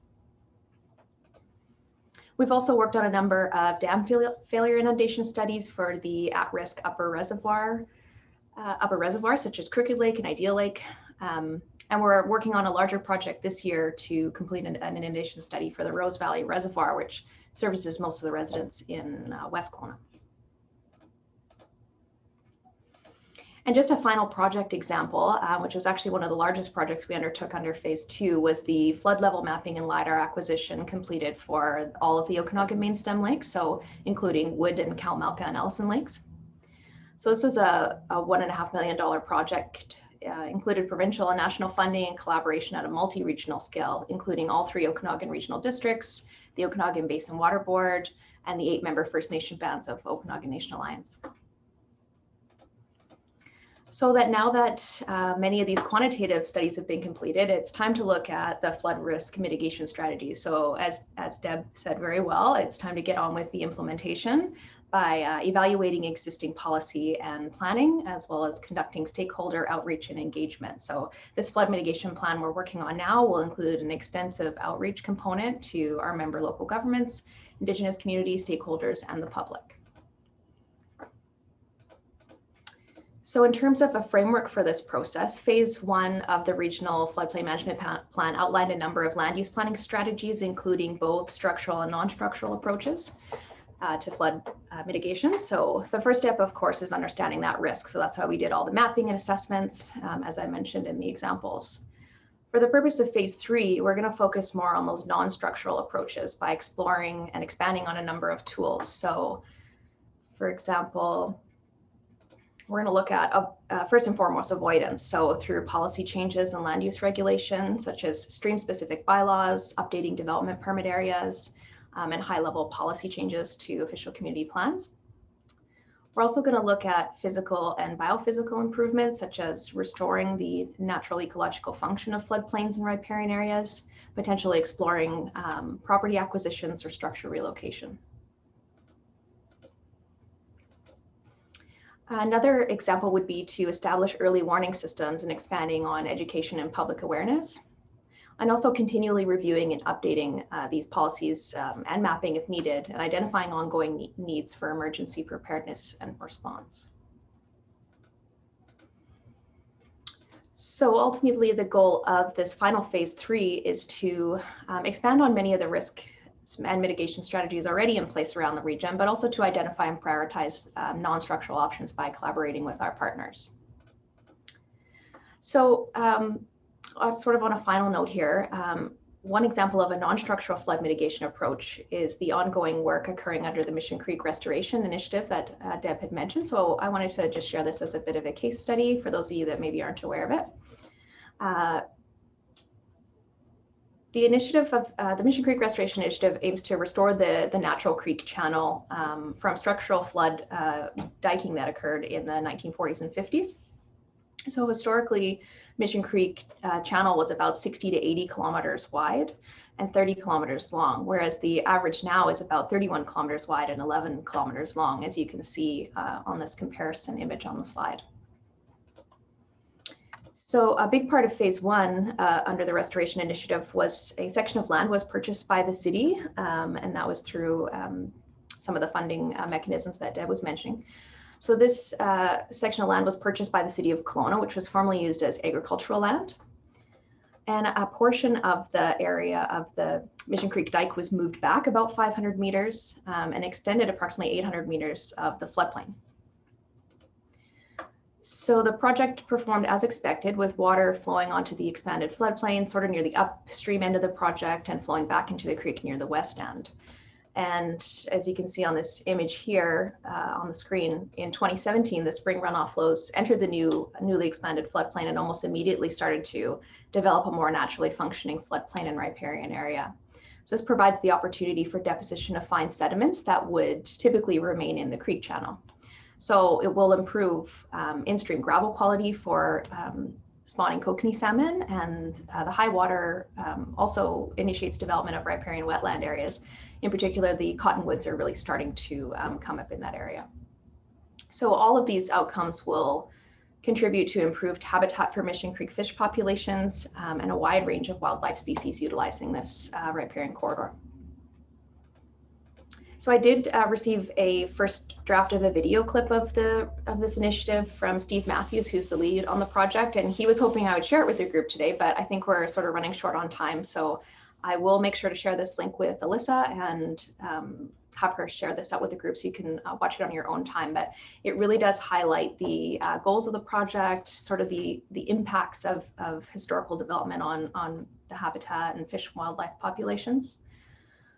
So they've been working on this adaptive management process for a number of years, and I believe the focus of the initiative now is shifting into phase 2, which is sort of aiming to identify conceptual designs for improving that habitat and wetland habitat values for the entire length of the lower reach of Mission Creek, So this work is really an integral part of the Mission Creek Conservation and Restoration Plan under development at this time.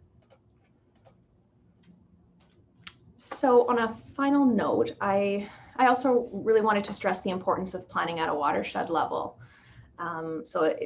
Water obviously doesn't recognize boundaries.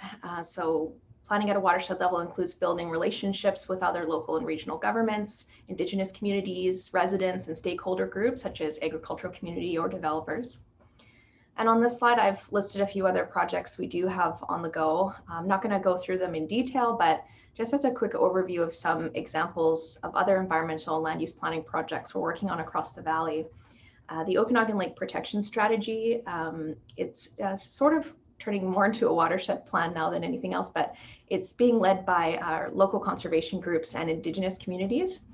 So the goal here is to, with this project is to protect the remaining shoreline habitat of Okanagan Lake and understand the needs of the watershed and build greater awareness and understanding of the challenges and opportunities for protecting the environmental, cultural, and economic values of Okanagan Lake. We also created or finished a climate projections report earlier this year. So that was a collaboration again between all 3 regional districts in the valley. We worked with Okanagan Basin Water Board and the Pacific Climate Impacts Consortium out of Victoria. So that document essentially provides the scientific foundation to make informed decisions that support community action and better prepare for these climate variations we know are going to happen over the next 30 to 60 years. Also planning for ecosystem connectivity here in the central Okanagan, and we've been working to identify key wildlife corridors, sort of at a more macro regional scale, and then implementing them at the local scale. So the District of Lake Country has just implemented the section of the wildlife corridor in their official community plan update. And I know the City of Kelowna is working on their OCP updates now, which include this larger scale wildlife or connectivity corridor. And of course, another goal of the regional district is to support watershed, wetland, and stream restoration projects on the ground where possible to ensure that there's no net loss of wetlands going forward. So I think I blew through that, but I think that I'll conclude there. And thanks everyone for listening and watching. Thank you so much, Brittany. So to value our speakers' time, I think I had indicated to everybody that we would keep you until about 11:30. So I'll let Molly take it away with some of the questions. I know that there's a slew for Deborah. And then if there are questions still remaining, I'll confirm with all of you if you're able to stay for a few more minutes or if you need to go. So I'll let Molly take it away. All right, thank you, Alyssa. The first question is for Deborah. This question is from Jen, and she asks, are Indigenous cultural values included in the development of these biodiversity corridors? Yeah, that's a great question. And so typically they have not been. So there isn't, although there are exceptions, there isn't a high degree of sort of ongoing relationships between Indigenous communities and local governments. So unfortunately in law, in colonial law, meaning under the Local Government Act or Community Charter and case law, there is no duty for local governments to consult. And they have taken that to heart and have not typically set up consultation processes or relationships, as Dave points out, ongoing relationships that would deal with the impact of private property on Indigenous values and Indigenous way of being. However, in the last 5 years, I've seen a whole lot of interesting initiatives where local governments are very much taking or starting to take to heart the seriousness of living in relationship with and being neighbors with Indigenous communities. So there are a number of joint planning practices that are happening. There are some acknowledgements, some returning of land to Indigenous communities from local governments. And so I would invite you all in the work that I'm doing with local governments and with Indigenous communities. I encourage in particular the conversation that I'm involved in is what is the traditional knowledge or the Indigenous knowledge or values that inform planning? Meaning, if we were to say that there are low flows, for example, in a particular creek. We can say that through Western science. We can say, okay, at 7 cubic meters a second, then that's harmful to salmon or Chinook salmon. But what is the corollary in Indigenous knowledge? What is the thing that tells us that low flows are such that we know that that is harmful to the ecosystem? And so we can draw that kind of thinking through all of the planning and the bylaws that we develop and say what is the way in which we can take into account Indigenous knowledge in the way we identify corridors, in the way in which we identify restoration priorities, in the way that we manage our natural assets or our public lands and waters. What are the co-management arrangements or the joint management arrangements that we could enter into? Okay, thank you very much. The next question came in during your presentation, Deborah, but I think that it's something that everyone can contribute to. This question comes from Paige, and she asks, if the local government is not enforcing any environmental protection bylaws through their own development permits, for example, Langford, is there anything that local citizens can do to keep the municipality responsible? And who regulates municipality? So I'll give you the legal line, and then my colleagues can give you a more nuanced answer. The legal line is you cannot force a government to enforce its own bylaws or laws. So that goes for the province and the feds as well. So there is no ability to force enforcement, meaning it's absolutely at the discretion of local governments and the provincial and the federal governments as to whether or not they enforce their own laws. So there's lots that you can do, though. You can bring it up with the media. You can bring it up with council on a continual basis. You can, not you, but one, as in citizens, you can try and have metrics put into various documents and keep track of what's happening, which is highly unsatisfactory because it should be staff and council who take care of that, but it's very challenging. That's why it's important to have a broader regional or local infrastructure that doesn't entirely rely on the local government, that you can rely on some conservation organizations as well to do that monitoring for you.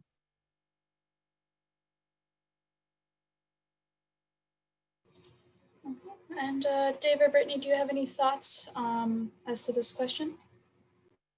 I don't have much more to add what Deb said there. Yeah, I think that for some instances where there's issues with what the local government is implementing or not implementing, we've certainly seen it come out in the media, and it certainly gets brought up at the council or board level. Absolutely. It's funny, I used to live in Langford, and we moved for a bit of a quieter lifestyle because Langford certainly has gone through a tremendous amount of growth over the past 20 years. Probably the only thing I would say is a little bit more general in nature is to, just like I was saying about First Nations, is to develop relationship rather than, or try the avenue of relationship as opposed to confrontation. And if you are going to confront, to be clear on what the facts are, so that you can maintain your credibility. Because if you are misrepresenting intentionally or otherwise anything that the government is doing or should be doing, then that brings into question anything else that you might bring to the table. And I'm speaking from firsthand experience from a staff member at a municipal level. And so I would just encourage you to stay credible. Okay, thank you for adding on to that. This is a question for Deborah from Hannah. With consideration to restoration and mitigation, are there any bylaws that could be used to allow for effectiveness monitoring of restored sites over a period of time? I know typically WSA approvals and Fisheries Act's authorizations often specify a monitoring period for mitigation in riparian areas. Yeah, I'm happy to respond to that. And I guess I should have done my usual caveat. Anything that I say is not legal advice, so you should rely on someone else to give you specific legal advice. I'll just give you some general thoughts about the law in this area. So often we see monitoring, so security and requirements for monitoring taken through the development permit process, through environmental development permits. So for example, if you have a security bylaw, you can require that the applicant, the landowner, the developer pay security in a certain amount that would typically be a portion or a percentage of what it would cost to do the work, like the replanting or the restoration of the riparian area. And then you hold it for a year or two upon proof that that has been done and that it's being successful. So there's a conversation that goes on about how long you can hold it. I think most local governments hold it for about a year. I think you could hold it for longer than that, depending on the kind of work it is, to see that if whether or not it survives, because obviously, you know, it takes a period of time to see whether or not something has been done properly and survived. So that would be the mechanism to require the restoration or the work to be done is through the development permit area for protection of the natural environment. But in order to take security for that work to ensure that it gets done and then hold that until there's proof that it's worked is through a security bylaw. Okay, lovely, thank you. The next question is another question for you, Deborah. In the absence of municipality green bylaws protecting wetlands, what are the current protection mechanisms provincially or federally to protect wetlands, particularly those which are disconnected from stream networks or not considered fish habitats? Virtually nothing. Okay, on to the next question. Okay. This question is for Brittany. It's from Donna, and she asks, did you consult with LAs who can assist with the planning for locating healthcare units in floodplains? By LAs, I'm assuming local authorities and potentially health authorities. But yeah, the question would be yes for that. For the flood mitigation plan and also for the a number of the mapping project, we've been working with Interior Health Authority, and they are typically sit on the committees or work with our consultants. So the answer would be yes. Thank you. The next question is from Sarah. She says, hi from the District of North Vancouver and the unceded traditional territory of Musqueam, Squamish, and Tsleil-Waututh First Nation. Deborah, do you ever give these sorts of talks to municipalities? Please present to North Van and West Van. Additionally, do you have any advice for public citizens on how to hold their municipal governments accountable for putting these environmental protection regulations in practice and using all the tools in their toolbox? I believe you guys touched on this a little bit more, but if you have any further guidance you'd like to share? Not really. I mean, all of us as citizens elect our municipal officials, and creating that culture of conservation is as much our responsibility as it is theirs.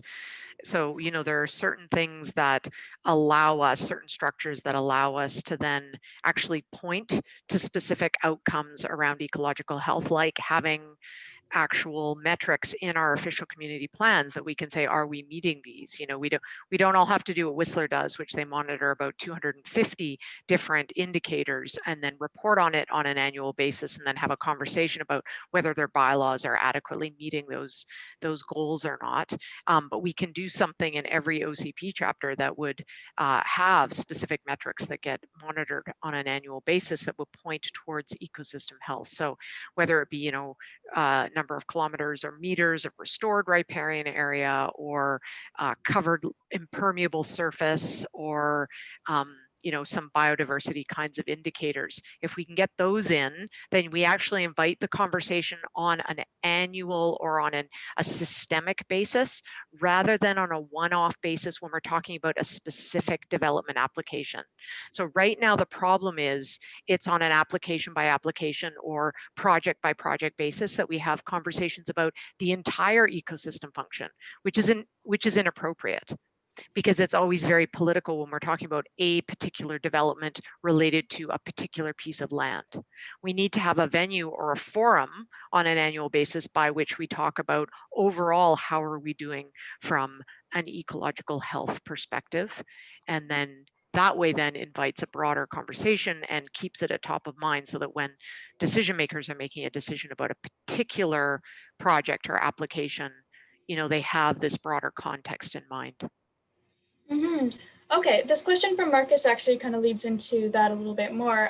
He's put in his title that he works with Metro Van Regional Parks. His question is, do you have any examples of regulatory processes to address the impacts of past developments that may compromise ecological function? So things that have been put in place previously and not with a more modern framework.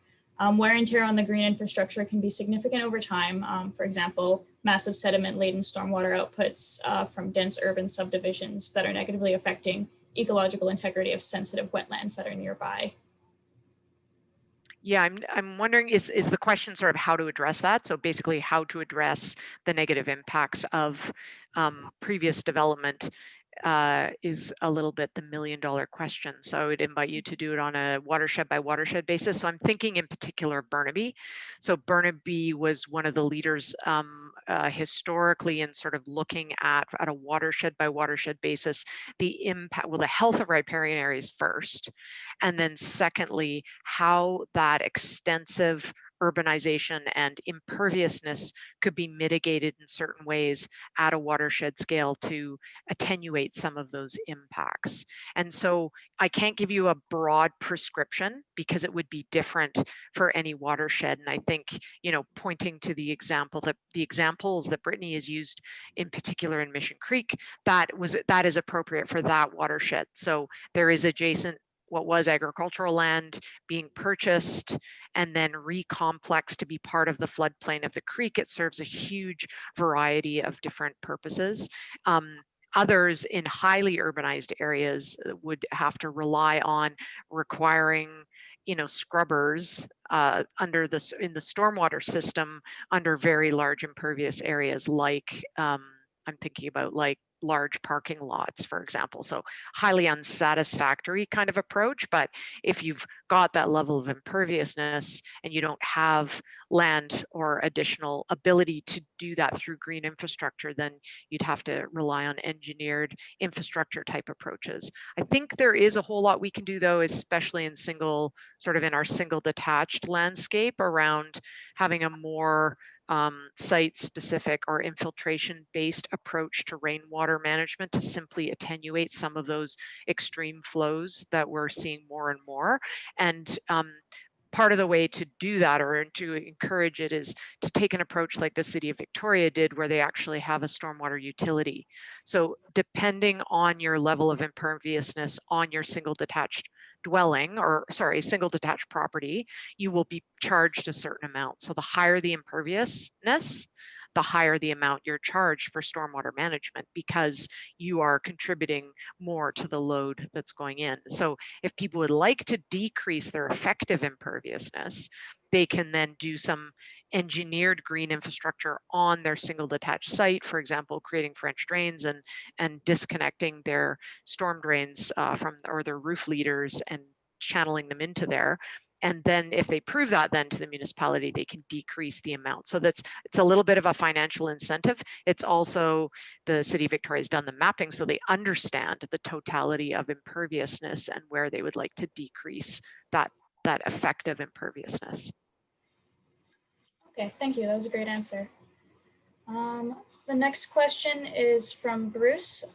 He asks, under what authority / legal instruments can local government use the flexibility allowed under RAPR to extend ecosystem protection beyond setbacks determined through RAPR and beyond fish habitat interests? So I'm going to distinguish between two separate things. So the Riparian Areas Act and regulation is related to fish. And so if you are relying on that process, or you want to so it's mandatory for all of the listed local governments who are generally in the south part of the province and slightly skewed to the west. So not all local governments are affected, but it's kind of safe to say, well, you can say generally kind of from the northern Okanagan down and to the west. However, so you can exceed the riparian areas regulation process through your own bylaws. So local governments can do that. And typically they do that through environmental development permit areas. So if they want to exceed that, what's required under the RAR, by doing a different kind of process or by establishing their own setbacks, they can certainly do that. There is some case law that says that a local government has no ability to crack open or look at a qualified professional's report, excuse me, unless they designate their own process. Oh, don't you love it? You choke on your own breath as you're doing a little talk.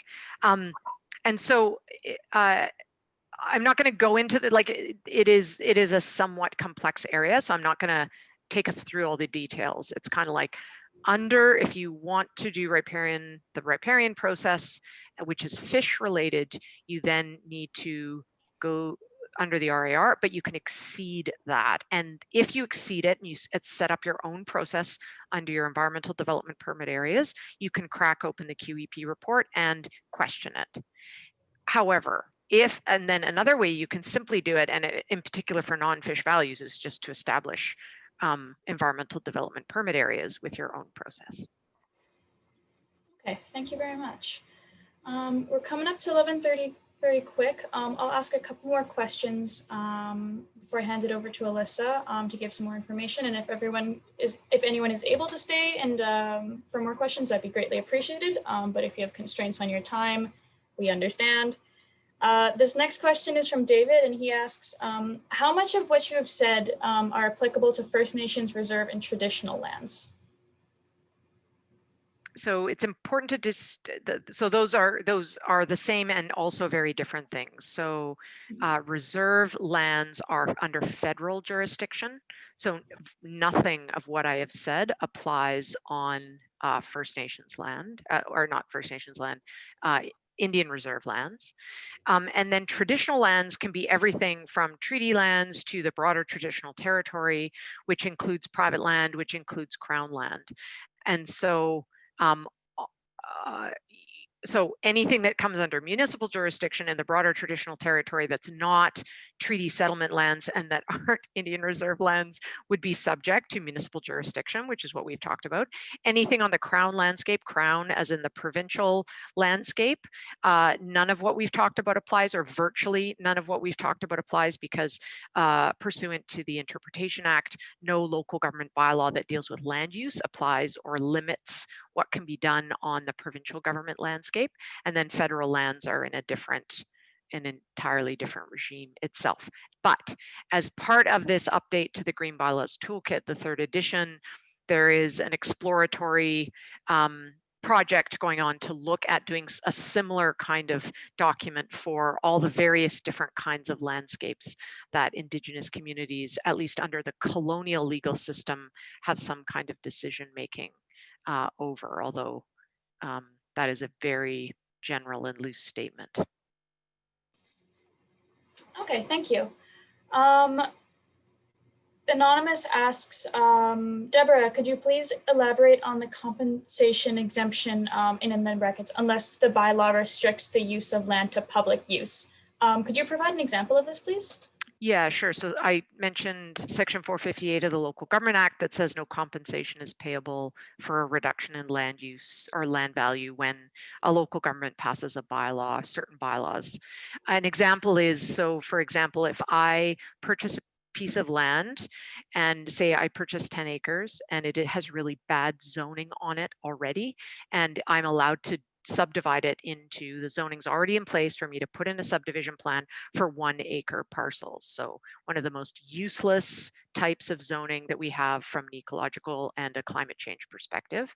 So before I put in my subdivision application, I still have that existing zoning council comes to their senses and they downzone, they initiate their own zoning bylaw to change my zoning to have a 10-acre minimum on my property. So now I used to have the potential to build 10 or subdivide to 10 houses. Now I can only sit in my house. So there is no compensation owed from the local government to me for the decrease in property value. However, if the council had zoned my property as parkland, that I couldn't do anything with it, not even a private use, then they would owe me compensation.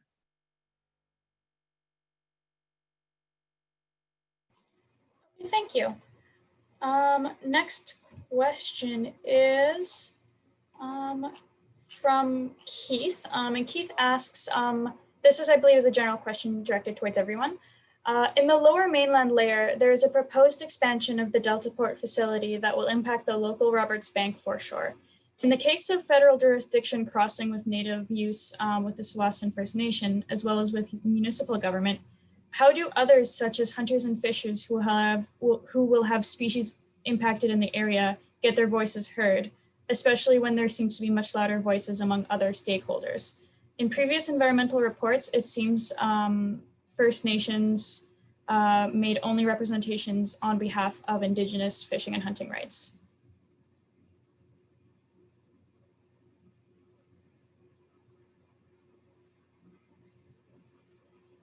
Well, ports are their own thing, which are very difficult to deal with. But if there is a federal or provincial environmental assessment, you can make submissions through that process. Okay, thank you. Okay, we got another question from Paige. She asks, if you suspect a developer is using a biologist that did not conduct an appropriate assessment, i.e. claimed no sensitive habitat wetlands existed when it's clear there are wetlands, how would a citizen get a copy of that assessment? And what would be a good next step if the municipality hasn't taken action? I would ask the municipality for a copy of the report. And if you have, if you continue to have concerns, you can make a complaint to the College of Professional Biologists. Okay, thank you. So it's just past 11:30. We have 2 more questions left. How are you guys doing for time? Are you able to stay for a couple more minutes and answer these last 2 questions? Yeah, I have to sign off by 11:45 at the latest. Okay, hopefully these questions won't take that long. They're quite short. How about you, Dave and Brittany? Yeah, okay. Yep, I've got a couple minutes. Fantastic, thank you guys.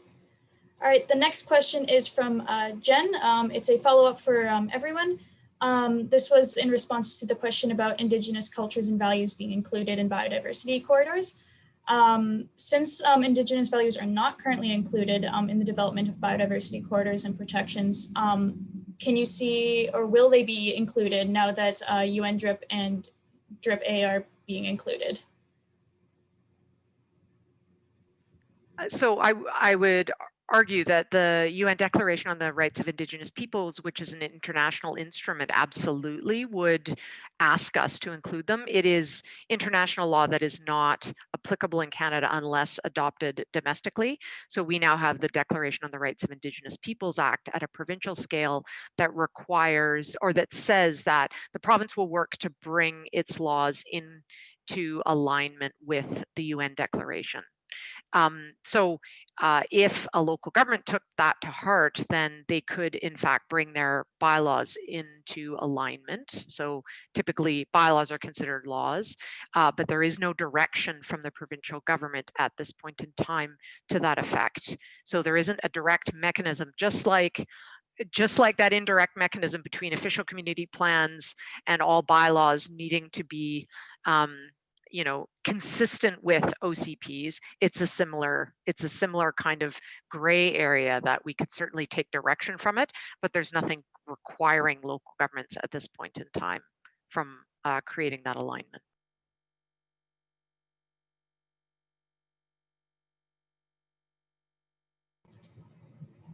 Okay, thank you very much. And this is the last question from Donna. The question is, when budgeting for maintenance of wetlands, what vehicles are available, if any, through the legal process to have maintenance budgets at the local government scale?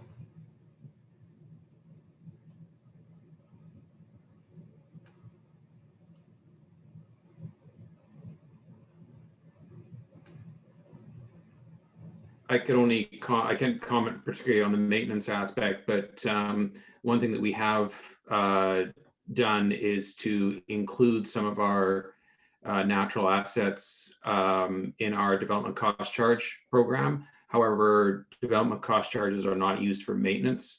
They're used for example, we have monitoring wells that we use to monitor the aquifer, the pond that I mentioned, so enhancing the existing wetlands and forest area of White Tower. That was development attributable to development, and so we used development cost charges for those. But that's only for capital works attributable to development. It's not for maintenance. However, I do believe that if we carry on this conversation of natural assets, whether it's specific to wetlands or anything else, that I think we hit that saturation point eventually where this just becomes the norm. And I think of recycling or smoking, where we just no longer light up inside the office. We wouldn't consider that because it is the norm. And yet a number of years ago, that was perfectly acceptable. And same with recycling. Most people, I don't think, would throw recycling as a general practice into the garbage can. They put out their recycling, and we've hit that point where that is just the norm. So I think these sorts of conversations that we're having now are extremely important to raise that awareness and have municipal governments put aside money for maintenance, and also have the support of the community in a possible tax increase to benefit that maintenance aspect. And we have over the past 10 years raised water rates in part to protect our aquifer.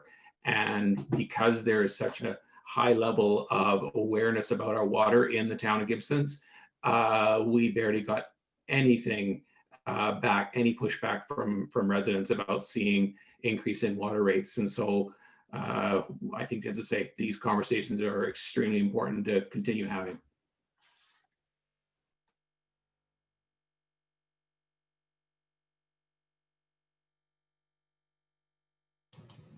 Amazing. Thank you for that answer.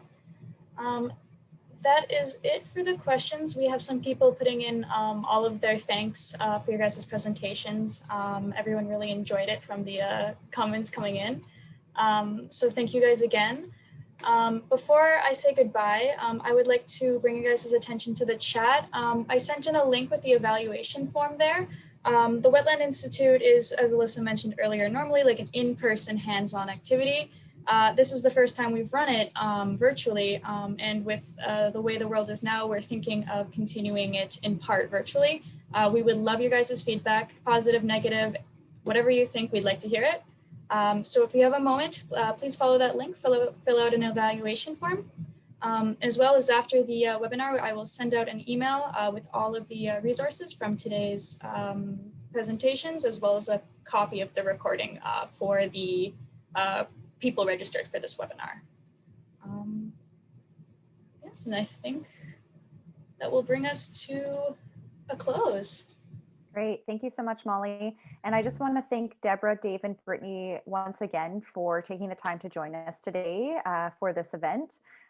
This knowledge exchange is extremely valuable, and especially in a webinar format where we're able to have, up to hundreds of people participate for free. Thank you so much for joining us and contributing to, protecting our natural assets, because it affects us all, right? So thank you. And if anybody has any questions, I believe that we will be sharing the link, or sorry, the email addresses to the speakers. So you're more than welcome to connect with them directly.